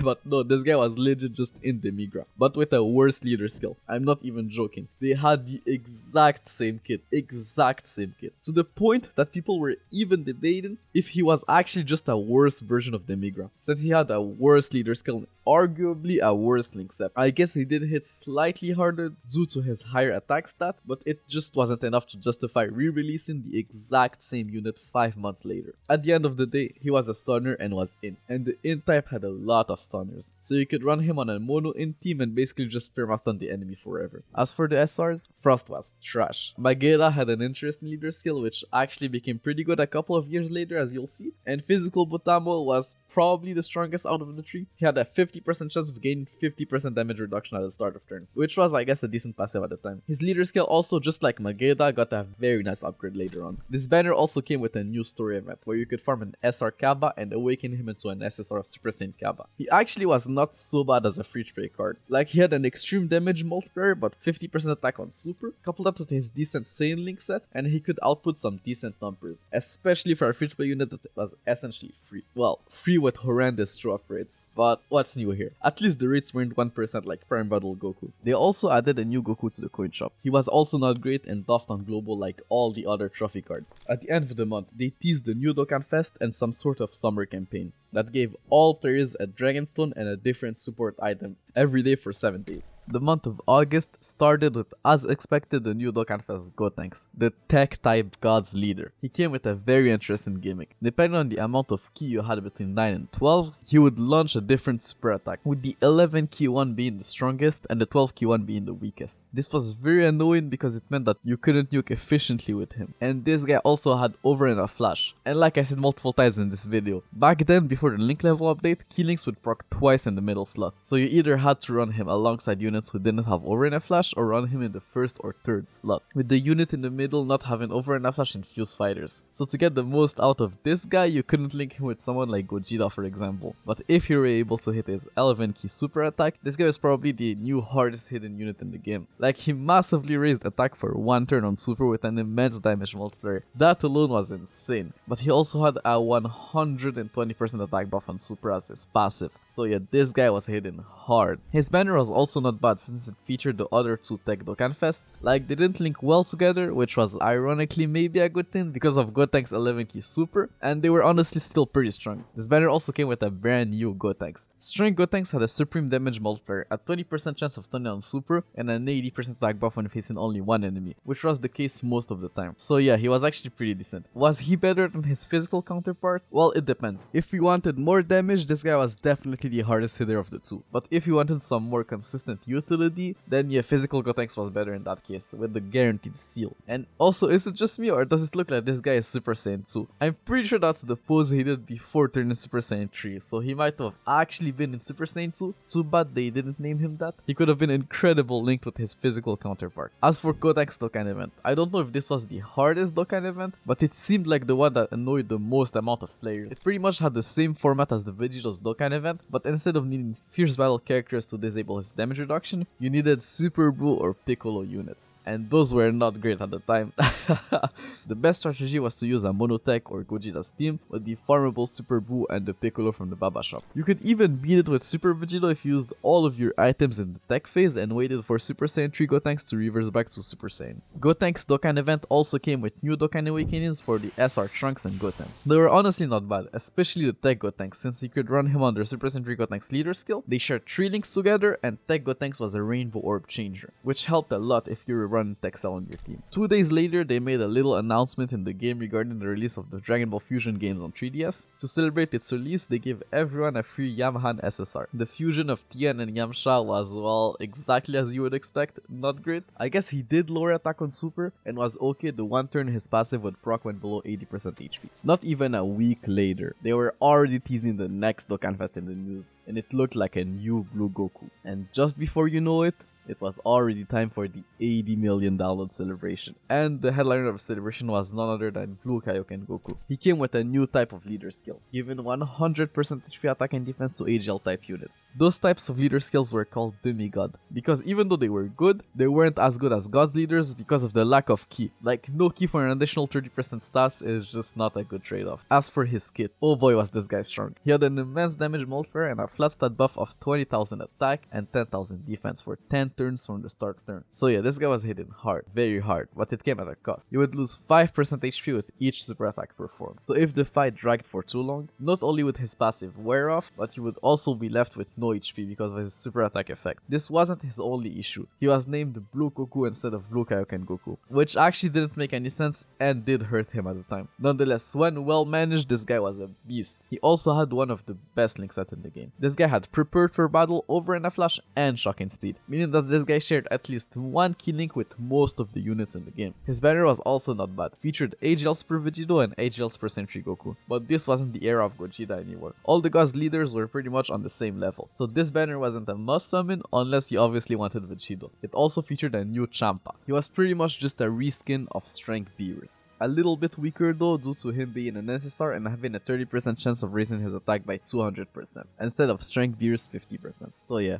not great most of the times. As for Goku's Dokkan event, well, he had the same gimmick as Super Saiyan Goku, meaning that in the last phase, he had a countdown super that would just one-shot you. Thankfully, he could be stunned and sealed. So on Gotenks team, you just needed to bring Tech Bardock or Super Strike Jackie Chun, and you were good to go. You could also run Physical's Broly team with Physical Super Saiyan Bardock or Physical Super Saiyan Gotenks. Some people were even running Super Vegito's team with Physical Super Saiyan Gotenks. Like, sure, he had no leader skill, but in the middle slot, he would be able to get enough ki to actually launch a super attack. This Dokkan event also came with some new Dokkan Awakens. AGL Blue Goku was good if you didn't have Kaioken Blue Goku. He had a supreme damage multiplier and a 100% attack buff on super, so he was doing a lot of damage. But his link set not being nearly as good as his Dokkan Fest counterpart kind of hurt this guy. Like, he only had one key link. Luckily, it was Prepared for Battle, a link that was quite common at the time. Tech Blue Goku was also pretty good. His new King Leader skill got an additional 3% attack buff, and he also got an additional 30% attack in his passive, but this didn't change much. The biggest change was really his leader skill, so the Tech Nukin team was even better now. Not completely meta, but definitely still runnable in some niche scenarios. Also, you remember that poll they held a couple of months ago where you could vote for the next Dokkan Awakening? Well, Tech's percent to Goku won, and his Dokkan Awakening was pretty good. But what was the most surprising thing about this guy is that he had an immense damage multiplier, the first rebirth unit to do so. So it was now a possibility for older units to get an immense damage multiplier upon Dokkan Awakening, which was quite an exciting thing for a lot of players at the the time. As for the rest of his kit, well, he now gave 3 ki to tech and strength type units instead of 2, which would have been very good if it wasn't for the fact that Gotenks needed to hit that 11 ki super. But this guy was actually insane in the world tournament, since he would give 6 ki to tech, Madge and Vegeta, thanks to them sharing 2 ki links together. In the following weeks, they continued the summer campaign with more Logan bonus rewards, while also dropping the updated tech type banner in the meantime. The banner wasn't completely worthless. It had Tech Spruce and Bardock who could seal, Tech Majin Vegeta who was still one, if not the best World Tournament reward card, Tech Blue Goku if you really wanted to try out the Nukin team,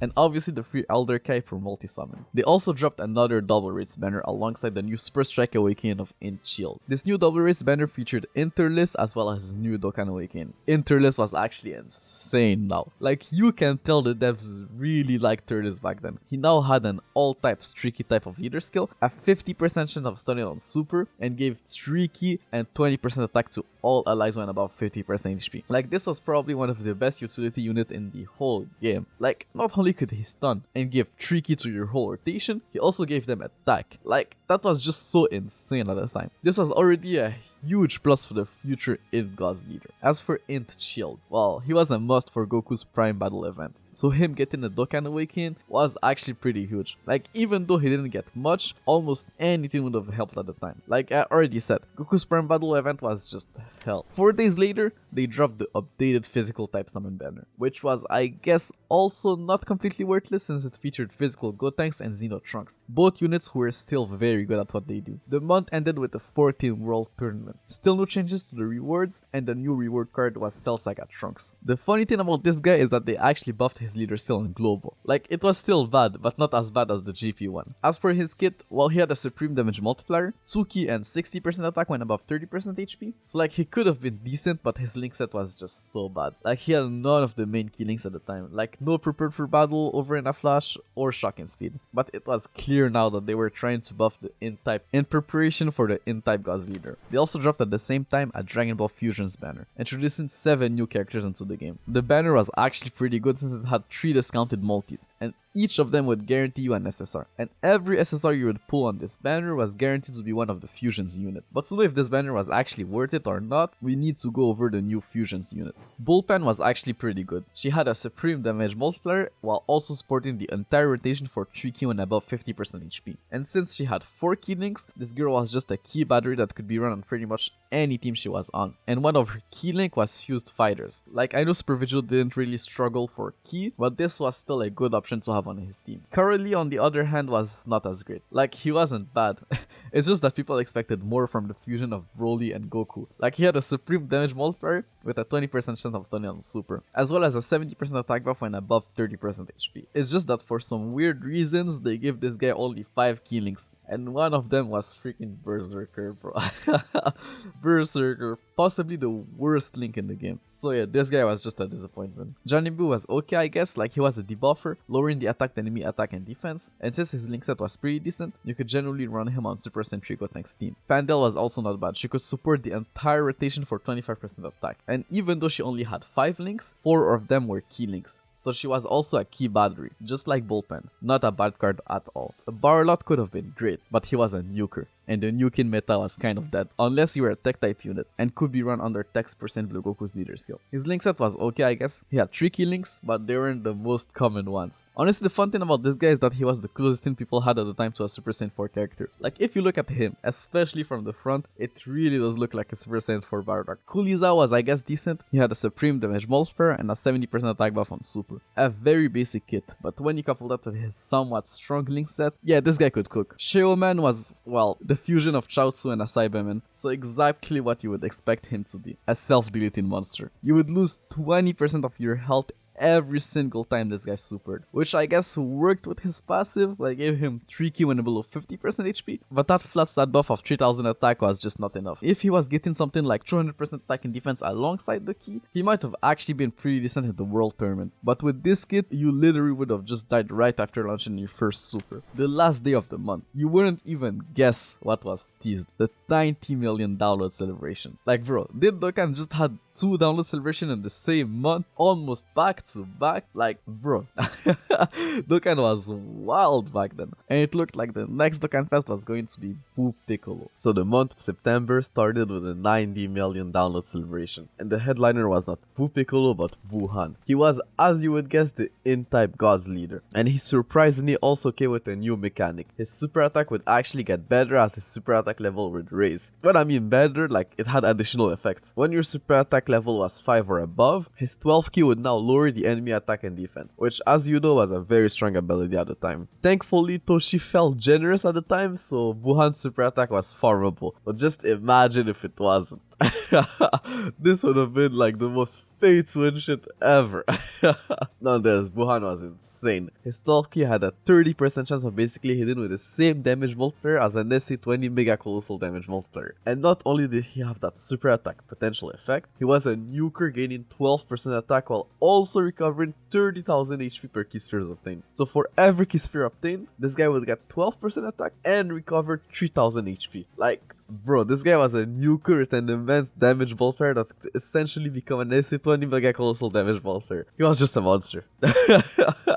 Like, this guy was just hitting so hard. Wuhan's banner was also pretty decent. It featured Int Janemba, Int Ultimate Gohan, as well as 2 new Buu units. Tech Kid Buu came with the Dokkan Awakening, and as a TUR, he actually was pretty decent. He had a supreme damage multiplier, could greatly lower defense on super, something that was very powerful at the time. He gained 2 key and 70% attack when below 99% HP, which was almost all the time. The only issue with him is that he was tech, so he couldn't be run on Wuhan's team, which is unfortunate because they shared 4 links together and honestly it could have been a crazy rotation. Strength Majin Buu was just an orb changer with a supreme damage multiplier. But the crazy thing about this guy is that he had a key multiplier of 150%, which honestly didn't make any sense. The only other units on the time that had a key multiplier that high were basically just Gogeta and Vegeta. So I did some digging and actually, I was wrong. Every single fat boy in Dokkan have that same key multiplier of 150%. So if you didn't know, this is actually Fat Boo's gimmick. You know how Gogeta's gimmick is being super effective against all type? Well, Fat Boo's gimmick was actually to have a key multiplier of 150%. This is just why I love making those videos. Like, I've been playing this game for almost 7 years now, and I didn't even know that Fat Boo's gimmick was to have a key multiplier of 150%. Like, that's crazy. As for Wuhan's Dokkan event, oh god, if it was anything like Strength Boo's Dokkan event, I can already tell this is going to be hell. And it was. This event was just so damn long because Wuhan was just so tanky. And after a couple of turns, he would turn into Boo Piccolo and just heal back to full HP. So unless you had power bestowed by God characters to weaken his healing, this was just impossible at the time. And when I say power bestowed by God characters, what I really mean is HLs per Vegito.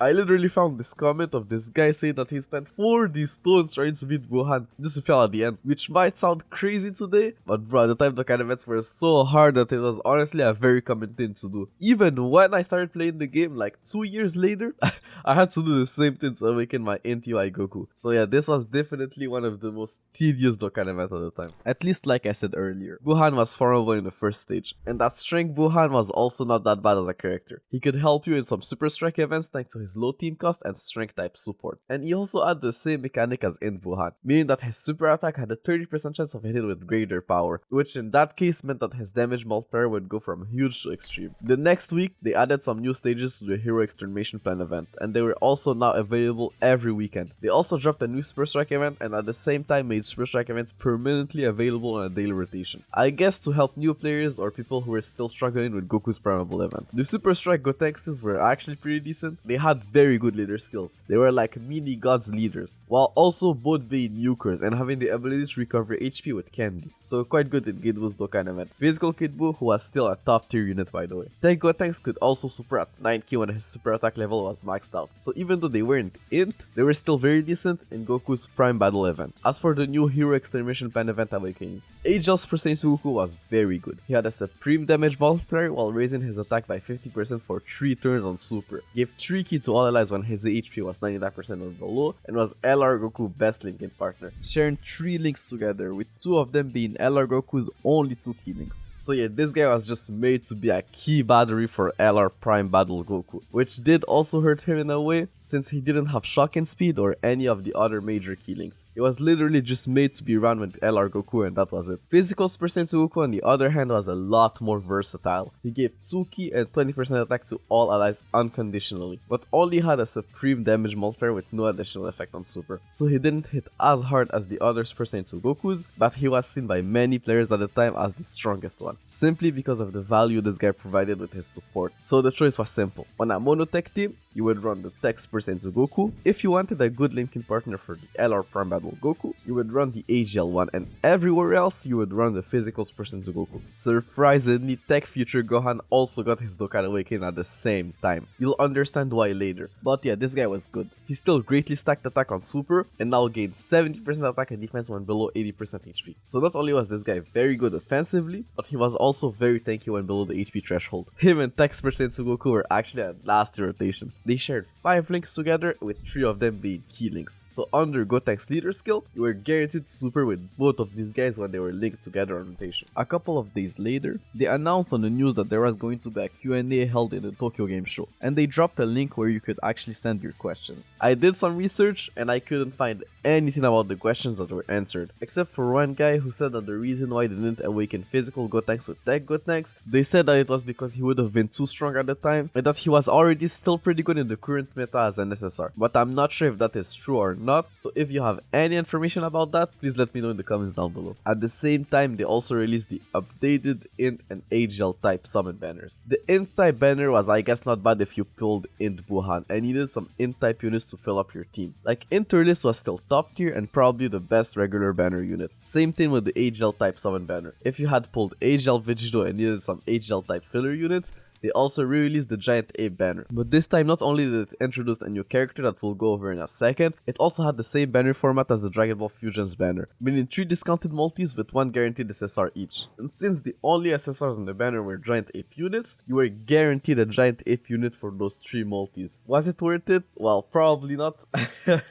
Unless you really wanted a Giant Ape unit. But anyways, let's take a look at Giant Ape Turles. He had a new type of leader skill, which was interesting, I guess. Like, if you didn't have any of the gods leaders or Gogeta, this was probably not bad. He also had a 20% chance of turning on Super, a 70% attack buff when Ki was 9 or more, and a 10% chance of turning into a Giant Ape. His Giant Ape transformation was also one of the strongest, having an attack stat of 35,000, and even though he wasn't in, he was Interlist's best linking partner, so they could potentially be very good together under Gogeta or Interlist leader skill. Also, if you were wondering why Future Gohan and all those Super Senso characters got random Dokkan Awakens throughout the month, and well, it's because they were on the list of the most voted characters for the Dokkan Awakening campaign they held a couple of months ago. And the fact that Super Saiyan Goku was the winner does explain why he was the only one to get an immense damage multiplier. Obviously, they had to release a banner at the same time featuring all those new Dokkan Awakens. Honestly, this banner was probably the best double rates banner to date. It featured all the Super Saiyan Gokus, including the Tech one, Tech Majin Vegeta and Physical Xenotrunks, who are still very good in the World Tournament, Tech Future Gohan and the Beast himself enter this. But now that I think about it, they dropped like 4 banners in the same day. So yeah, this meant something big was coming soon, very soon, and that thing was a new Frieza. The next day, it was already time for the second part of the $90 million celebration, and there is a lot to cover. The new demigod lead was Tech Golden Frieza, and he was good, like very good. He had an immense damage multiplier while greatly lowering defense on Super, and gained 70% attack and 70% damage reduction and above 50% HP. So this guy was a monster of a tank, just like AGL Golden Frieza, but unlike AGL Golden Frieza, this guy could actually do damage. As for his Dokkan event, well, if you had Buhan or even Int Ultimate Gohan, it was fairly easy. His only gimmick is that in his last phase you had 2 turns to finish him with a super attack. Otherwise, you would get 1 hit KO'd by his 1 million damage super attack. His banner was also pretty decent. It featured Tech Cell, Tech Virus, and Tech Gotenks. So 4 Tech Dokkan Fest in the same banner. So if you wanted to go all in on the Tech type, this banner was definitely worth your stones. Tech Golden Frieza's Dokkan event also came with 2 new Dokkan Awakens. AGL Frieza was now an even better tank. He went from 80 to 90% damage reduction. So yeah, this guy was now officially the best tank in the game when above 50% HP, and that for a long time. He also was a nuking leader, so I guess if you wanted to nuke with an AGL type unit, it was easier to do so now with this guy. Actually, I didn't mention it earlier, but AGL Kid Buu was actually very good on Super Vigil's team thanks to his healing. So now that AGL Golden Frieza got his Dokkan Awakened, Super Vigil's team was starting to become very tanky. And Golden Frieza was also not bad. He had an unconditional 60% attack and defense at the start of turn, so he was good on Buhan's team. And since this was still a monotype meta, he wasn't in a competition with the other Golden Friezas. They all had their own team where they were all pretty decent in. They also updated the Friend Summon banner and added a new LR, Android 17 and 18, the second free-to-play LR, and they lived up to the title. They brought a new type of leader skill, 4 key to all types, not as good as a God's leader, but arguably better than Gogeta's leader skill. Their kit was alright, I guess, like they lowered attack and defense on 18 key and gained an additional 15,000 attack on super, but coupled with their LR stats, they were very good. They also had 4 key links, with one of them being shocking speed, so they were very good on Vegito's team, but man was their grind tedious. Probably still better than LR Goku's Prime Bundle grind, but by not that much. Well, actually that really depended on your box, because to awaken them into an LR, you needed awakening medals from every single Dokkan event that existed at the time, which wasn't that hard for the older Dokkan events, but unfortunately the one that you needed the most of were the most recent and difficult ones. So yeah, a very painful and long grind that I guess was worth it if you had Super Vegito. Funnily enough, they are the first fish-play LR that I ever farmed because I love their card arts. The next day, they made a little announcement in-game to celebrate the launch of the Dragon Ball Heroes God Mission 10 series. Everyone was rewarded with a physical Teen Gotenks. He was actually not bad for a free card and pretty cool, so very unfortunate that we never got him on Global. Nonetheless, the next week they dropped the first ever Dragon Ball Heroes banner, which I'm sure was a little bit disappointing at the time. Like, people were probably expecting something crazy like a Super Saiyan 3 or Super Saiyan 4 character, but at least now the door was open and the possibilities were pretty much endless. The banner had the same format as the Dragon Ball Fusions banner, so let's see if this banner was actually worth it. Baby Janemba was actually pretty decent on Vegito's team since he greatly lowered defense on Super, meaning Vegito's counter would do more damage to the enemy. He recovered 10% HP at the start of turn, meaning it was harder for you to drop below AGL Golden Frieza's 50% HP threshold. He had a flat stat buff of 5000 attack and defense, which wasn't all that but still better than nothing, and he had the shock and speed link, so he could actually link with Vegeta. Super Saiyan Teen Gotenks was also decent. He had a supreme damage multiplier while raising his attack by 50% for 3 turns, and 80% attack buff on Super, and had a decent link set. Like, he had 4 key links, but he only shared one of them with Tech Super Saiyan 3 Gotenks. So on his team, this was probably one of the hardest hidden rotation in the game. Kid Buu Babidi was also not bad. He had a 50% chance of stunning on Super, gave 30% attack to all allies when below 80% HP, and was int, meaning he wasn't a bad option on Int Buhan's team who he shared 2 links with. Super Pai Gohan was also not that bad. He could greatly lower attack on Super, an insanely powerful ability at the time, and had a flat stat buff of 10,000 attack when facing only one enemy, which was most of the fights at the time. His link set was not great though, like he only linked well with other Pai Gohans, but at least he had shock and speed, so there's that. So yeah, the discounted multis on the banner were probably worth it. In preparation for the next God's Leader, they dropped the updated Strength type banner, and it looked like the next God Leader was going to be Shenron, so it was safe to assume that GT characters were going to work well on his team, so Super Saiyan Goku and Metal ruled. The month ended with a new Dokkan Fest Omega Shenron. His banner was actually very good. It featured Strength Gogeta, Strength Super Saiyan Vegeta, and Strength Broly. 3 units who were actually still very valuable, especially Super Saiyan Vegeta, who was still an insane tank. Strength Omega Shenron was the Strength type God's Leader, meaning Strength Gogeta finally got a tricky and 70% to all stats type of leader, so you already know he was about to cook on Omega's team.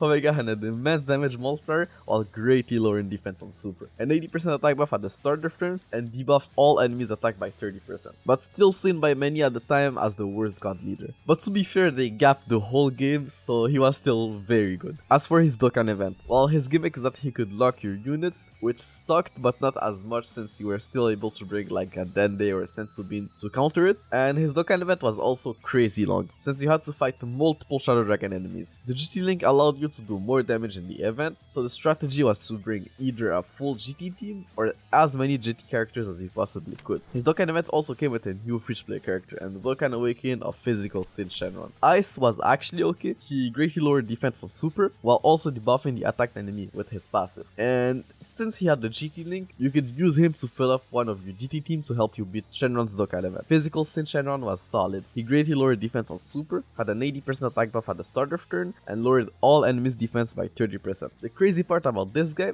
is that I think he actually was better a year later or even years later than on release, but we'll talk about that in due time. Omega Shenron also came with a bunch of new units, so let's go over them. AGL's percentage GT Goku was not bad. He had a 70% attack buff when facing 3 or less enemies, which was literally everywhere except the World Tournament, and a pretty decent link set, but no shock and speed or prepared for battle, so not the best option on Super Vegito's team, although still decent. Tech Nova Shenron has supreme damage multiplier, while raising his attack by 50% for 3 turns, and Tsuki and 70% attack when facing only one enemy, so a decent card. Nothing crazy but solid. Strength percentage GT Vegeta was decent. He had 70% attack and defense when above 30% HP, but no over in a flash for whatever reason. So yeah, he was a solid unit on Omega's team, but like Nova, nothing crazy. Our AGL Osainus Shenron, or however you spell that, was on the other hand very useful, and you already know why. She was AGL, could seal on Super, and had the shock and speed link. So yeah, she was a must on Super Vegito's team. Like, the ability to seal was just so powerful on his team, so much that people were actually, like I said earlier, running physical Gotenks on his team, which somehow worked at the time thanks to the fact that Killings would proc twice in the middle slot. The other Shadow Dragons on the other hand were not as great, except for maybe Rage Shenron, who had a very interesting leader skill, immune to negative effects. I'm not sure if this was actually useful at some point in time, but I guess we'll see. The month of October started with a little bonus campaign related to the Future Trunks arc, so just like last time, it meant something related to Trunks or his arc was coming soon. At the same time, they also re-released the Dragon Ball Fusions banner, which is kind of crazy. It's not even been 2 months since the banner first released, and the craziest part is that some of these units even got Dokkan Awakenings. Bullpen didn't get much, like she just got a 7th link, being Shattering the Limit, so I guess she was an even better key battery now, and her support HP threshold got reduced from 50 to 30% HP, so I guess she got the buffs you would have expected from a unit that released like 2 months ago, and that also was very easy to awaken. People liked her a lot at the time simply for that fact. You only needed 7 GT Pan medals to awaken her into a TUR, so she was an easy to awaken TUR, something that was not very common at the time. Coralie also didn't get much, but he got enough for him to actually become pretty decent. They increased the attack buff on his passive and completely removed the HP restriction he previously had. Couple that with the fact that he got an additional key link and TUR stats, yeah, this guy was now dishing out some decent numbers fairly easily, while still having the ability to stun on Super. He was the hardest one to awaken though. You needed 35 medals from the Broly Dokkan event, which was still a very hard event at the time. And now that I think about it, why did he get Shattering the Limit instead of Fierce Battle? Shattering the Limit was definitely like a better link for him at the time, but now I don't know. Fierce Battle would have probably helped this guy more in the long run. Completely unrelated fact, but did you know that the Dragon Ball Fusions game got a DLC around the same time featuring a fusion of Goku Black and Broly? It honestly looks pretty cool, and if they ever release a new Dragon Ball Fusions game, I could definitely see them introducing it in Dokkan. Coming back to the Fusions units, Pandel, like the other 2 units, also didn't get much. They just gave her Shattering the Limit and an additional 5% attack to her support type buff. But that additional key link was actually quite a significant buff when you take into account the fact that she already had 4 key links and that she was a support type unit. So she was now just like Bullpen, a very versatile key battery that you could slap on any team she could be ran on. And she also only needed 7 Pan medals to become a TUR. So just like Bullpen, she was a very easy to awaken TUR. The banner was just as great as the first one. It had the 3 guaranteed featured discounted multis and was probably worth it just for Bullpen and Pandel. Well, in reality, not a single banner was actually worth summoning for if you knew what was coming in the following months. But people didn't know that at the time, so I guess if you wanted Bullpen or Pandel, it was worth it. The banner also came with a new story event. where you could farm 2 new Dragon Ball Fusions characters. Pinish and Tika, or however you spell those names, were not all that, but I guess they could help you out if you are a new player. The next week they re-released the physical type summon banner. I honestly don't even know if those banners are worth mentioning anymore. Like, it still had some decent options like physical Super Saiyan Gotenks, the Nukin Blue Boys, or Xenotrunks, but it really just wasn't all that, and definitely not worth summoning for. Around the same time, they also gave every player 7 stones, since the official Dokkan Twitter account now had over 77,777 followers. At the time I'm recording this video, they have over 1.3 million followers, so this really takes you back. They also dropped a new Super Strike event and some rebirths alongside a new double rates banner. You know when I said that they were probably dropping something related to Trunks this month because of the Logan bonus? Well, I don't think it's a coincidence that the first Super Strike event of the month was Xenotrunks. He was surprisingly seen by many players as one of the best Super Strike unit. I honestly don't understand how or why, but it looked like he could do a lot of damage. Like, I guess out of all the Super Strike units, he had one of the higher attack stats, but he only had a flat stat buff of 5000 attack, and his link set was also pretty whack, so I don't know. But what I'll say is that I'm sure that Tricky when facing one enemy definitely helped him a lot back then. As for the new rebirths, they pretty much followed up on the list of the most voted characters to get Dokkan Awakenings. The Baba Shop HL Super Saiyan Goku was pretty solid, especially on Vegito's team, since he was a super type unit given 2 key and 20% attacks to the entire rotation when above 50% HP, and shared 3 links with Super Vegito, so you could go crazy with Vegito's counters when this guy was on rotation. He only had an extreme damage multiplier though, so he couldn't hit very hard himself, but the support kind of made up for it. In Super Saiyan Gohan was not as good, like all they did was buff his damage, and his link set was pretty whack since he didn't have prepared for battle, and the in-type God's Leader was an extreme class unit that just didn't work well with him. So yeah, Gohan was okay at best. Strength Super Saiyan 2 Vegeta was also just a damage dealer, and even though he had prepared for battle, like he still had a supreme damage multiplier and only got an additional 10% attack to his passive skill buff. Like, he wasn't complete garbage, he could still output some decent numbers. This guy disappointed many players at the time, as they expected more from him. As for their double rates banner, it was not bad. Like, every unit on the banner was at least runnable alongside some very good ones, like Tech Future Gohan, the Super Saiyan 2 Gokus, and Interlist. But at the same time, they teased on the news that something insane was coming in December, so yeah, the banner was probably not worth your stones. A couple of days later, they re-released the AGL type summon banner, but honestly who cares, because at the same time they teased the next Dokkan Fest and it looked like it was going to be Goku Black. Goku Black came 3 days later and was a big disappointment. He was the physical type demigod's leader and was pretty much just a worse version of Wuhan. He had the same special attack gimmick, meaning that his super attack would get additional effects at SA 10, but unlike Wuhan, he didn't have a 30% chance of raising his SA multiplier on super, and his Nukin passive gave a flat stat buff of 3000 attack instead of a percentage buff like Wuhan. His link set was also not great at the time, since he was the first Zamasu unit and his linking partners were still not in game. And just so you know, this guy was so bad on GP that they actually buffed him when he came to global. Like, they literally had no choice but to buff him, otherwise nobody would have even bothered summoning for him.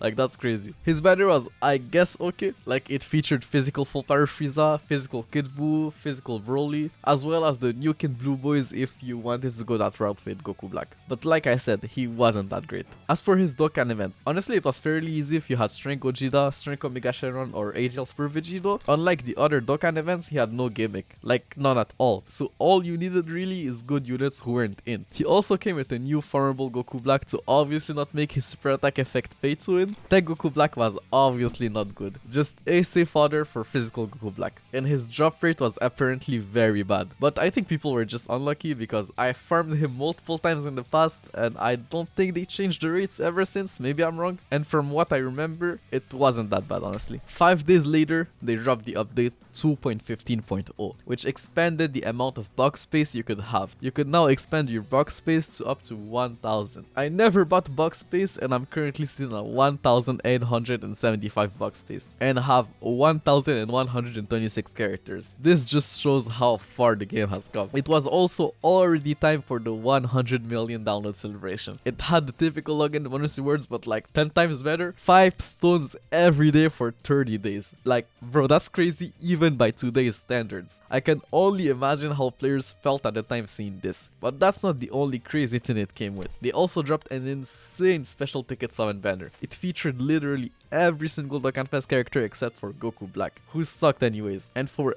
every 50 stones that you spent since the game first came out and the release date of the banner, you would get one ticket. So this is pretty much the first ever rolled right ticket summon banner. The game was almost 2 years old, so if you were a well, I'm sure you were very happy the day you got your tickets. The same day they also dropped a new celebration, an Arale themed celebration. So I guess to celebrate the 35th year anniversary of the Dr. Slump anime, which I honestly didn't even know was a thing. But anyways, open login in for the first time during the duration of the campaign. All players were rewarded with a special login bonus in Arale and a poop support item. Well, that's a rough translation. When this came to global, they opted for Stinky Pink. I don't know which one is worse, but the support item was pretty decent, giving the entire rotation 3 key and a flat stat buff of 15,000 attack. As for the login bonus Arale, she wasn't all that, but she got a Dokkan Awakened like 2 months later, so we'll come back to her. The celebration also came with a new story event, where you could farm a Kid Goku and an Arale. They were both not great, and obviously just here to be used as essay fodder for other characters who shared their names. 2 days later, they dropped another World Tournament, and they finally changed the reward system. There was now 2 types of SSR tickets, the silver SSR tickets and the golden SSR tickets. The only difference between the two is that you needed 5 silver tickets instead of 1 golden tickets to do a single summon. So 5 silver tickets were the equivalent of 1 SSR ticket, and the golden SSR ticket was just an SSR ticket. And the rewards were also significantly improved. You now only needed to earn 10 million points to get your first golden SSR ticket, and about 5 million points for 6 silver SSR tickets. And you were also able to get an additional 6 silver tickets for 20 consecutive wins. So if you do the math, for about the 4th of the grind, you were able to get quadruple the rewards. So a pretty huge buff if you ask me. This is also the World Tournament that introduced the local rankings as well as the first ever World Tournament LR. You weren't able to awaken him into an LR just yet, but it was stated in the news that he will get an additional awakening in the future. And since he could already become a TUR, it was obvious that the next step for him was to become an LR. Nonetheless, his TUR was not bad at all. He had an 80% HP leader skill, a supreme damage multiplier, 80,000 defense at the start of turn, and an additional 4,000 defense to all allies, and a very high defensive stat for a free-to-play card. So yeah, a pretty good defensive card on Wuhan's team. As for the actual World Tournament reward card, well, I guess Goku was decent for a World Tournament reward card. He had a supreme damage multiplier, 2 key and 7,000 attack at the start of turn, and a decent link set. Near the end of the month, they dropped some new Baba Shop units, which was a very smart move on their part, because those guys were very expensive. Each copy costed 100,000 Baba points, which is a lot if you farm them, but very easy to obtain if you sell some summonable SSRs. So I'm sure a lot of players at the time just sold all their extra SSRs, since dupes were pretty much useless at the time if you already had the character at SA10. So I can only imagine how many players, Wells included, sold their Dokkan Fest dupes thinking they weren't going to be useful. Little did they know that the potential system was right around the corner. But yeah, those Baba Shop units were actually pretty decent, since they were all support type units for their respective types. They gave 2 key to their respective type, and had a 50% chance of giving an additional 20% attack to that same type. And when you look at their leader skills, some people went as far as to say that those free-to-play Baba Shop units were like free-to-play demigods leaders, which I guess they were, but demigods leaders were not seen as good leaders at the time, so this wasn't really a huge deal. The month of November started with an Arale crossover summon banner. The banner came with 7 new summonable characters, and your first 3 multis were guaranteed to have at least 1 of the new featured units. But let's see if the characters were actually good or just trophy cards. Physical Arale had a slightly worse version of Gogeta's leader skill, a supreme damage multiplier, an 80% attack buff on super, and I guess an okay link set. Like, she had 4 key links, and linked very well with the other units that came with her. She was seen as a better physical ultimate Gohan, and the good thing about all the Arales that came on that banner, all of their super attacks were farmable thanks to the Arale story event. So just because of that, their perceived value was slightly higher. AGL Arale had a supreme damage multiplier, a 20% chance of stunning on super, and a 90% attack buff when her key was 7 or more. Her links were also not bad, like she had 5 key links, so honestly not a bad unit at all. Strength Arale was a Neo unit and had 70% attack and defense when above 30% HP, so you already know what that means. She was a goat in the World Tournament. Some people were even saying that she was better than Strength Broly, and honestly she probably was at the time. She had more key links, a better start of turn attack buff, and since there was still no potential system, their base attack stats were not that far off from each other. Shaman, I don't I don't know where they come up with these names, bro, but yeah, he had a supreme damage multiplier, 60% attack and defense when facing only one enemy, linked pretty well with Arale, and had very decent stats for an SSR. So yeah, he was not a bad card at all. Tech Mercenary Tal, who's actually from one of the Dragon Ball movies that featured Arale, was actually not bad. He had a supreme damage multiplier and a 50% chance of gaining 100% attack at the start of turn, so he was like a mini Strength Beerus. Int General Blue was an insane debuffer. Like I already said, the Int type had a lot of stunners back then, and this guy had a 70% chance of stunning on super, while also having a 30% chance of reducing the attack of all enemies by 20% at the start of turn. So you already know, he was a beast on that Int team. He was pretty much just the upgraded version of his SR variant. Sourman, the closest thing we ever got to a Superman card in Dokkan, was, well, not super at all. Like, he was decent at the time, supreme damage multiplier and like a very decent passive when above 50% HP, but his link set was just,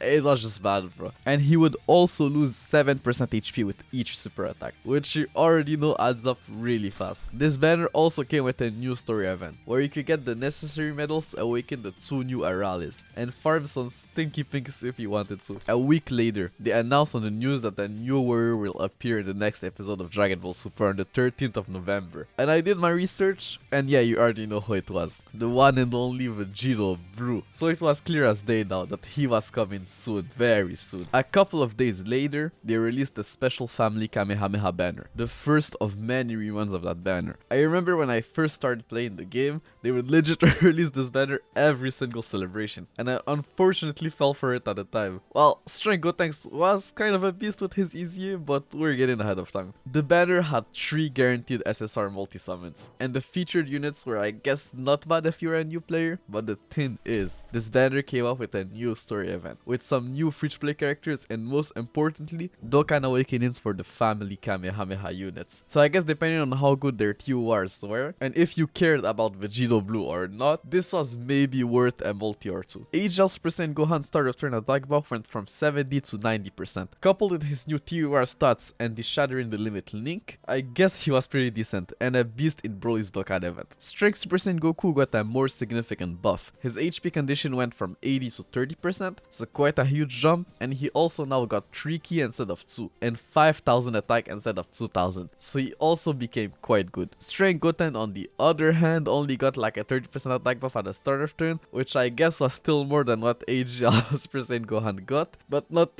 as big as a buff as Goku got. Nonetheless, with his ability to orb change, he was still very good, and probably better than his HL counterpart. As for the new free-to-play units, Strength Videl was decent, I guess. She could lower defense on super and had a 70% chance of gaining the entire rotation 20% attack and defense at the start of turn. The problem is that her team cost was just way too high to justify bringing her into a Super Strike event. SR Kid Trunks was just not great at all. Like, his passive wasn't anything bad, but not anything good either. And since he was an SR, his stats were pretty low. If you really didn't have any other options, he was probably okay in some Super Strike events. 4 days later, they released another Super Strike event. Tech Piccolo was, I guess, not bad. He got an additional 5% attack and defense to his super type buff and could lower defense on super. But this wasn't enough for him to be worth using in Goku's Prime Battle event, since he was Tech. The same day they teased 2 new Dokkan Fest units, the GOAT Vegito Blue and Rose. I'm sure people found that weird at the time. Like, Merge Zamasu would have made more sense to go alongside Vegito Blue, but whatever, the hype was probably through the roof since they teased these guys just after the episode aired on GP. Nonetheless, after probably the longest 3 days Dokkan has ever known, Rose and Vegito were officially here, and they both had their own Dokkan Fest banners and new banner units. They both introduced a new type of leader skill into the game. Super and extreme class units, Ki plus 3 and HP attack and defense plus 50%.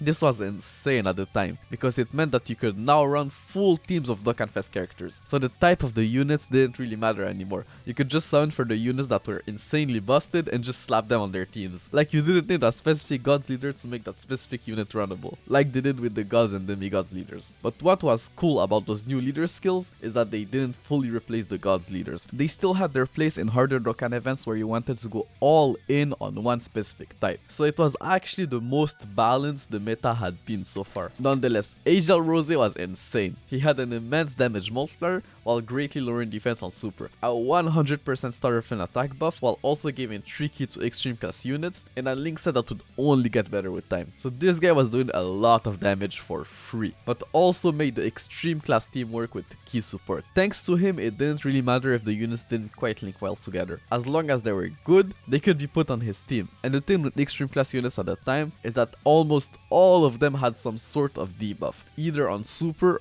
or as part of their passive, which made his team probably the best in the game at the time. His banner unit Zamasu was also not bad. He had an honestly not bad leader skill. He was like a mini gods leader for all types, so if you didn't pull Rose, you could generally still run his team with Strength Zamasu and an Agel Rose friend. He also had a supreme damage multiplier, while greatly lowering defense on super, a 60% start of turn attack buff, a heal and passive, recovering 10% HP if you start the turn under 80% HP, add in another healer into Rose's team, who he shared 3 links with, by the way. So yeah, this guy was very good. As for physical Vegito Blue, he also was insane, but not as insane as people might remember. He had the super class variant of this new type of leader skill, and it was obviously just like Rose, very good. Like being able to run all those crazy super class Dokkan Fest on the same team was just insane. Like, don't forget that this was the first time ever that you could run Agel Super Vegito and Strength Gogeta together on an actual meta relevant leader skill. Like, sure, you could still do it before under Gogeta's leader skill, but that leader skill was just not meta anymore and was starting to age. Now you could do it under a leader skill that not only gave ki, but also decent stats. And bro, Vegito Blue,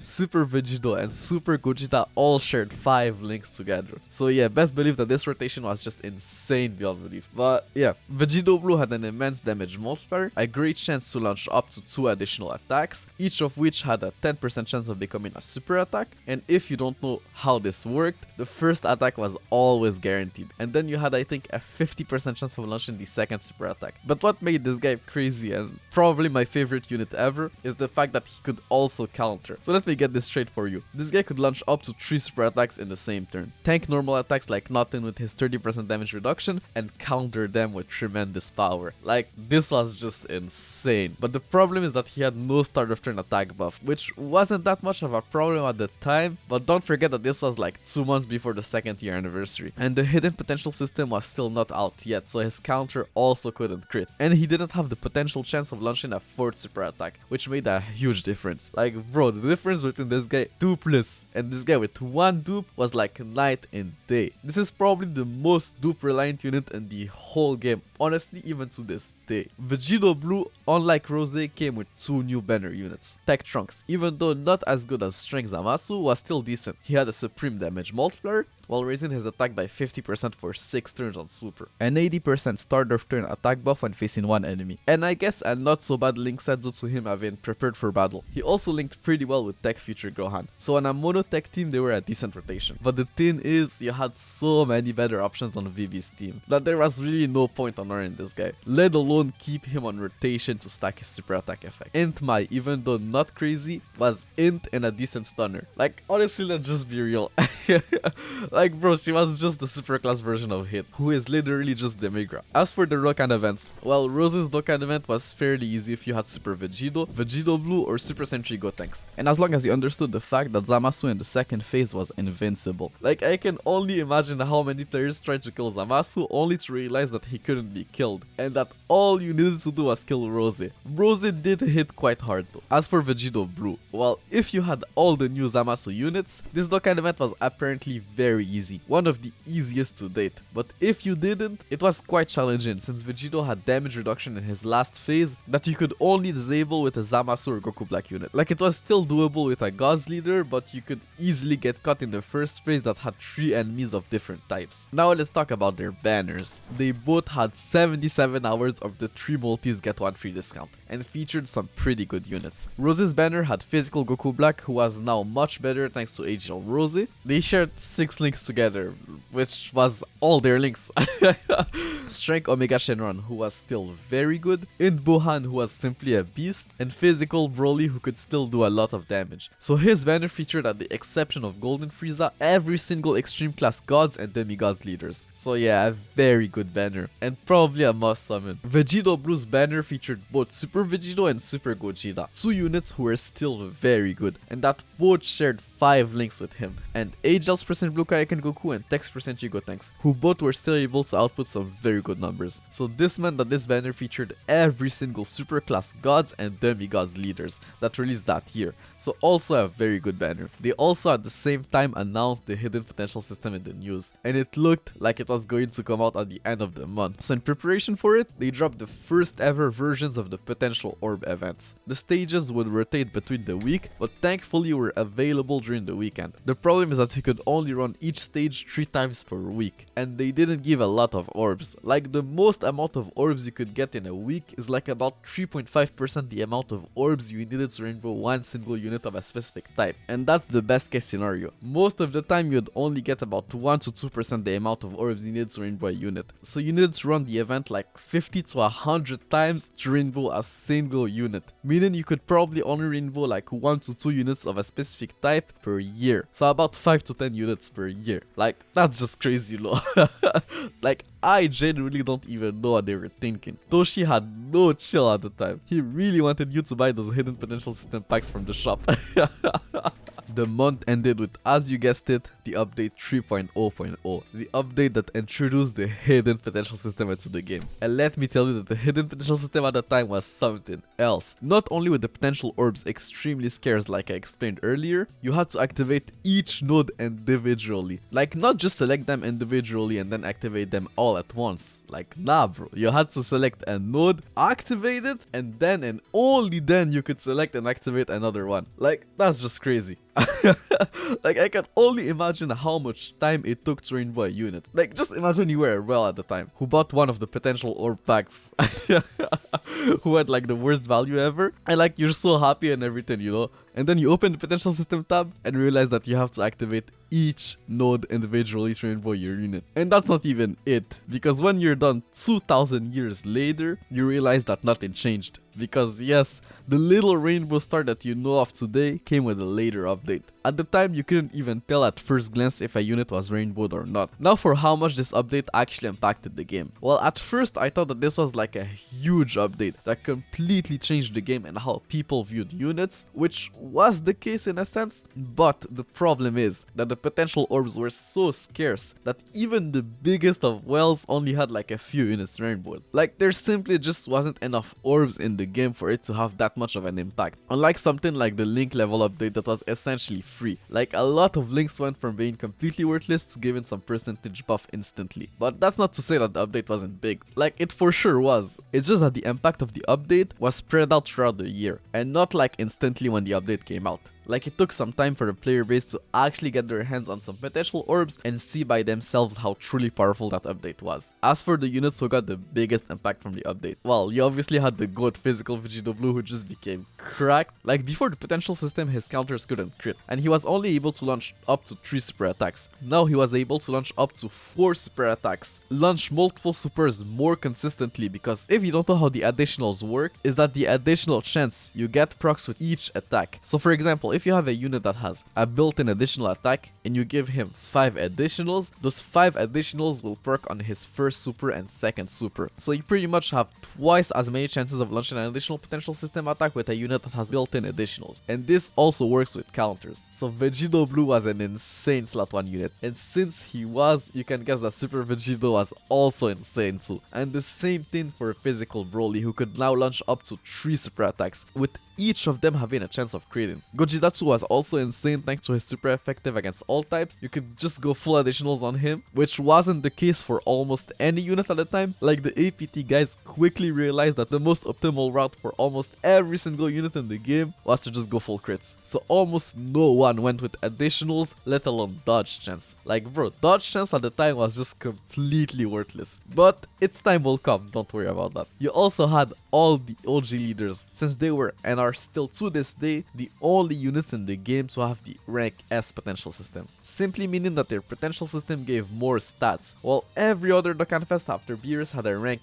A potential system. At the same time, they also released the last 3 Baba Shop units, but now that the potential system was a thing, there was no way in hell you were going to sacrifice an SSR just to be able to buy one of those units, especially if you pulled Vegito Blue or Rosie. Like, they sucked on their team, and were only really good on the monotype teams. The month of December started with a new Dokkan Fest cell and the strength type summon banner. But honestly, I'm going to stop mentioning those type of banners because they were quite frankly just not worth the stones anymore. Strength Cell was the strength type demigod's leader. He had Gotenks mechanic, meaning he had a different super attack at 11 key, but unlike Gotenks, that 11 key was actually pretty weak at the time and not something you actually wanted to go for. He could also super at 10 key, which was huge, and if I'm not mistaken, this is the first unit ever to have the ability to stack defense on super. I honestly didn't even know that. I don't know why, but in my head the first unit who had the ability to do so was the Fridge Play Vegito. But no, it actually was Strength Cell. Unfortunately, stacking defense was not a powerful ability at the time. As a matter of fact, stacking defense was pretty much irrelevant until 2019 when they first introduced the Legendary Goku event. But if you want to get technical, it did have some use in like some very niche Super Bad Rose stages, but we'll talk about that in the future. Cell's passive skill, end of the game, didn't end the game at all. All it did was give him 100% attack at the start of turn. And as for his link set, it honestly wasn't bad. It's just that he had no good linking partners on his own team. His best linking partners were actually in Wuhan, Physical Goku Black and in Janemba. And the only team where you could run them together was AGL Rose's team. And the worst part is that none of those units were actually featured on his banner. His banner featured Strength Omega Shenron, Super Sentry Vegeta, Strength Gogeta, Tech Cell, and Strength Broly. So actually a lot of Dokkan Fest characters, but none of them really worked with him. As for his new Dokkan event stage, well, it was just the Tech Cell Z-Hard stage but with more phases, and Cell could be debuffed. So the strategy at the time was to just bring an in team and stun him to death. It was apparently very easy that way. But the thing is, you didn't even need to beat the stage on the super difficulty, since it gave the same type of medals as the Z-Hard stage, or the OG Tech Cell Dokkan event. It's just that, like, you know, the super stage was more consistent as it would always give you 7 medals, while the Z-Hard stage gave you between 3 to 6 medals. Nonetheless, this new stage came with 2 new Dokkan awakenings. Tech First Form Cell, who awakened from his SR, was surprisingly pretty decent. He was seen as a better Tech Boo by a lot of people at the time, since his super attack was easier to max out, so he would for the most part do more damage. And more damage meant more healing as he recovered 30% of the damage he dealt as HP. Strength Super Saiyan Gohan was also pretty good. He had an immense damage multiplier, the second non-Dokkan Fest character to do so if I'm not mistaken, tricky and 70% attack at the start of turn, and a decent link set. So yeah, he was good, and could output some very good numbers on Strength Omega's team. And yet again, is it me, or does it look like Goku is in Super Saiyan 2 here? Unlike Gotenks, there's really no explanation here, he's just Super Saiyan 2 for like no reason. The next day, they teased a new Dokkan event, which came 3 days later. And it was a Dokkan event for Arale. And if you ever wondered where that fire OST came from, well, it came from her Dokkan event. And also, if you don't know much about Arale, well, let me just tell you that she's strong, like ridiculously strong. She can literally shape the reality around her, and she also pretty much soloed Vegeta in a Dragon Ball Super special. Nonetheless, the Dokkan event was actually pretty bad. Apparently, Arale hit like a truck, and the 2 new Dokkan awakenings were for the Int Login bonus Arale and the physical Arale that came the last month. Int Arale was still nothing crazy. Like, her stats were very low for a T-War, she had an extreme damage multiplier, and a subpar debuff as her passive. But since his super attack was easily farmable, she had some value as a filler unit on like an in team, for example. Physical Arale on the other hand was insane. She had a very good leader skill, like tricky and 30% HP attack and defense to all types, meaning that if you didn't pull Vegito Blue, you could just run her as her leader and use a friend Vegito. And not only that,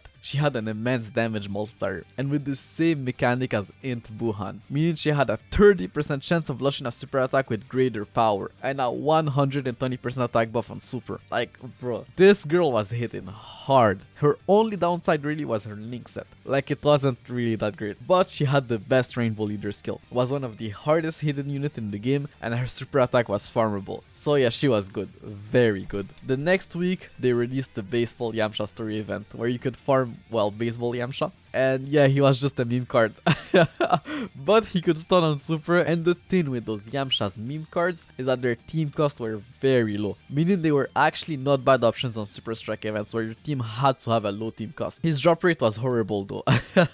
Like, not as bad as Prime Bottle Goku, but like still very bad. Around the same time, they also dropped a new Super Strike event. AGLTN was now way better. If you remember how trash his SR was, well, now he actually was not bad. He was one of the few Super Strike units to have an extreme damage multiplier. He had a 30% chance of stunning all enemies at the start of turn, which is way better than the 2% chance he previously had, and was AGL while having the Soul vs Soul link, so he was a good option on Strength Cell's Dokkan event. The same day, Dokkan won the Google Play Best Game Award in Hong Kong and Taiwan, so they gave everyone 5 stones. Like, bro, you can hate on Toshi all you want, but at least this guy was getting Dokkan some awards.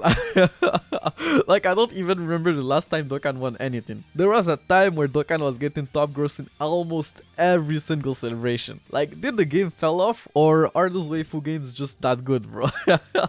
Nonetheless, I guess they expected a lot of return players that day and in the following weeks, so they released some sort of return login bonus campaign where returning players would get some login rewards every day. This campaign also brought back a lot of events, some new stones pack, triple EXP, and so on. But the interesting part is that first, they revealed that In Piccolo would get his LR Awakening this month, and they also teased a new Future Saga story event, so you already know the end of the month was going to be crazy. A couple of days later, it was already time for the Christmas campaign. It came with a lot of new things, but let's start with the new Future Saga banner. This banner came with a new sort of special discount, where you were guaranteed one of the 3 new featured units on your first multi-summon, and honestly they made them quite decent to try and bait players before the big banner that was teased 2 months ago. Text% Blue Vegeta, who was simply the best Blue Vegeta in the game, and honestly it wasn't even close. He had a supreme damage multiplier, while raising the attack of all allies by 20% for 1 turn, 70% attack and defense when facing 1 enemy, and a decent link set that actually worked pretty well on the Monotech team. Physical Super Saiyan Trunks was also very good. He had the same super attack effect as Blue Vegeta, gave 25% attack and defense to the entire rotation, and also had a decent link set, but it was obvious that they were meant to be run together. Him and Blue Vegeta shared 4 links together, with 3 of them being key links, so that rotation was actually pretty strong. Like, nothing crazy, but decent if you were starting the game. Strength Blue Goku was also not bad. He had a supreme damage multiplier, an 80% attack buff when facing 1 enemy, and a not so bad link set. So yeah, he was good for an SSR. This banner also came with the new Future Saga story event, where you could farm a new Future Saga Rage Trunks. I generally don't know why his name is not Rage Trunks, but this makes me think that they could still release this card as a Dokkan Fest or banner unit, and actually give it the right name, just like they did with AGL's Percentile Trunks recently. Anyways, Trunks was decent for a fish play card. Extreme damage multiplier, 30% attack and defense for 7 turns, the ability to super at 9 key, 4 key links with 1 of them being over and a flash, and a pretty low team cost. So yeah, decent free to play unit. They also dropped the 16 World Tournament, and like I said earlier, you could now officially awaken Piccolo into an LR. Well,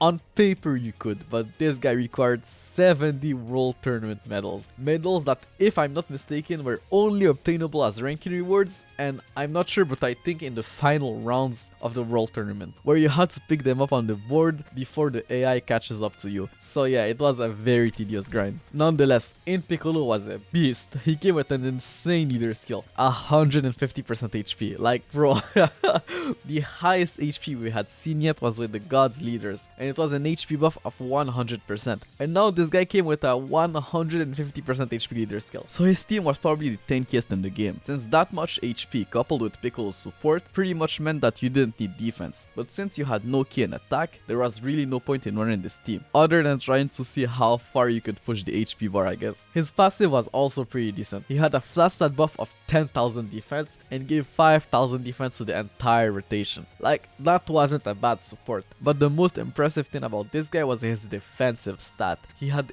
18,000 defense when wearing both, which is still to this day the highest defensive stat in the game. As for the actual World Tournament reward card, Feat Kamehameha Goku was not bad. He had a supreme damage multiplier with a 20% chance of turning on Super and 60% attack and defense on Super. His link set was not very good though, but still a decent free-to-play card nonetheless. Still part of the Christmas campaign, they released the first ever Christmas double rates banner, where you would get 2 Centaroshis per multi-summon. They were essentially just Elder Kais but with a different skin. As for the banner itself, well, the featured units were almost the same as the previous one. It's just that it had GT Goku and Strength Oob, who actually got their rebirths at the same time. HL's Percent 2 GT Goku was a decent card, but nothing special. He had a supreme damage multiplier, a 70% star return attack buff, and a pretty good link set. So honestly just a well-rounded solid unit that you could slap on any of your teams. He did get better with time, as you'll see later on. Strength Majub on the other hand was, well, okay I guess. He had a not so bad leader skill, could lower attack on Super, had 7,000 attack and defense when above 30% HP, and a very weird link set. Like bro, his best linking partner was Boo Babidi, and I don't know why, but people at the time were expecting the 2nd year anniversary to feature Super Saiyan 4 Gogeta, so they expected this Oob to at least share 2 links with that future Gogeta, being Fused Fighter and GT. But yeah, that banner was a big bait for the craziness that was about to drop very soon, because not so long after, the next 2 Dokkan Fests were already teased in game, and it looked like it was going to be Merge Zamasu and Sword of Hope Trunks. Nonetheless, the month ended with a New Year's big thank you campaign. It featured a special Logan bonus campaign that wasn't really anything crazy but worth mentioning, and the obvious big end of the year summon banner, featuring a new Merge Zamasu and Sword of Hope Trunks in the same banner. And the craziest part is that this banner also brought back physical Vegito Blue, so if you didn't have him, this was your chance. And funnily enough, every other featured unit was a Trunks, so if you were a big Trunks fan, this was the banner to summon on. But anyways, let's cover the new units and Dokkan Awakenings. Tech Merge Zamasu came with a new type of leader skill, pretty much the God's version of Rose's leader skill minus 2 ki, but obviously due to the lack of ki, this leader skill was really not usable with 2 leaders. But if you had both him and Rose, you could run this guy as your leader, have Rose on your team, and use another Rose as your friend leader. And thanks to Rose's ki support, you wouldn't even feel the lack of ki. All you have to do is keep 1 on each rotation. This might have been the strongest team at the time, because Merge Zamasu was actually insane. He had an immense damage multiplier while greatly lowering defense on Super. His super attack was farmable. He had one of the best extreme class link set in the game, sharing 5 links with AGL Rose and Physical Goku Black, and most importantly a massive 120% attack buff at the start of turn. So yeah, this guy was hitting hard. And I know some people might have disliked the fact that he lowered super class allies attack by 10%, but you weren't running this guy on a superclass team anyways, so it didn't really matter. In Trunks was also very good. He had the superclass variant of Merge Zamasu leader skill, which in his case also worked even though he didn't have a unit like Rose, because all the fusions units were already overflowing with ki. Like Vegito Blue, Super Vegito, Strength Gogeta, and Super Sentry Gotenks shared like 7 ki between them, so the 1 ki that Trunks gave was actually more than enough. And unlike Merge Zamasu, you could actually run 2 Trunkses as your leaders, and it did work. As for his kit, Trunks had the same super attack effect as Merge Zamasu, a farmable super attack, a Nuken passive, and a decent link set, so an all-around decent card. Fun fact, but this was probably Super Sentry Gotenks' best team, since it was way easier to hit his 11k on that team as long as he wasn't put in the middle slot. The 2 new Super Trunks Dokkan Awakens were also pretty good. They both had very decent kits and passives, and both shared 6 links with the new Sword of Hope Trunks. Trunks' new Dokkan event was fairly easy. He had the same gimmick as the Golden Frieza Dokkan event, so a finishing blow on his last phase, which you would almost never see because units by that point were just doing too much damage. Like if you had physical Vegito Blue, this event was probably a joke. Merge Zamasu Dokkan event was also pretty easy. Like you just needed Trunks or a full mono in team and you were good to go. His stage also came with a new physical Merge Zamasu. This card was actually very good for Super Strike events, thanks to his massive attack debuff and low team cost. But outside of that, he was mainly just used to raise the super attack level of the summonable Tech Merge Zamasu. This is also the time where they dropped the second Prime Battle event, featuring Strength LR Frieza. And from what I could gather, his event was not as bad as Goku's. Like, it was still hell, don't get me wrong. But unlike the first Prime Battle event, you are now allowed to use any type of farmable character, not only strike characters, which give you a larger pool of HL characters to choose from. But most importantly, it let you use LR Prime Battle Goku, which if you had farmed, made the event like 10 times easier to at least beat, but the rates were still the same, so you still had to run the event like 100 times to awaken LR Frieza. But since it was almost 6 months later, players' stamina bars were a little bit bigger, so stamina was less of an issue. Like, it still was a big problem, but just like slightly less bad than before. As for the MVPs of this event, you obviously had LR Goku. He had the best leader skill for that event, while also being the hardest hitter. The true strike Vegetas, they were AGL linked well together and could do some decent damage. AGL Paikuhan with his support and debuff on super. AGL Tian if you were very lucky with his stun. Whis with his stun and free Senzu. And the good Jackie Chun with his seal. Anyways, LR Frieza was obviously very good. Like, he was an LR and had LR stats, but his leader skill sucked compared to Goku's. He just gave a flat stat buff of 7000 attack to all types. That was just a horrible leader skill even at the time. But the rest of his kit was pretty decent. He lowered attack on his 18 key, had a better passive than Goku, giving him 30,000 attack and 5,000 defense at the start of turn, and a league set that was also better than Goku's. The problem is that most of his best linking partners were not out yet, and as for the one who was out, well, he was a Dragon Ball Fusions character, so very limited. But if you actually did manage to pull him and Frieza were a very strong rotation on a mono strength team. The month ended with the first ever New Year's banner. It featured AGL Rose, AGL Super Saiyan Blue Kaioken Goku, Text % Gigotanks, AGL Super Vegito, Strength % Vegeta, Strength Gogeta, and AGL Super Sentry Goku. But what made this banner insane is the fact that it had 3 guaranteed SSR multis, so your chances of pulling something good were way higher on your first 3 multis. So definitely a banner worth summoning for, especially if you wanted one of those featured units. To celebrate the new year, they gave everyone a free SSR Tech Frieza and announced the New Year's login bonus campaign, which looked definitely better than the end of the year login bonus campaign. Frieza was just a trophy card, like nothing crazy and definitely not as crazy as that here. Like bro, when you think about it, this might have been the craziest year Dokkan ever had. It was a roller coaster of emotions. Like we pretty much got the 2 biggest meta shifts Dokkan had ever known within the same year. But the craziest part is that I think the next year is actually even more insane. But we'll talk about that in the next video.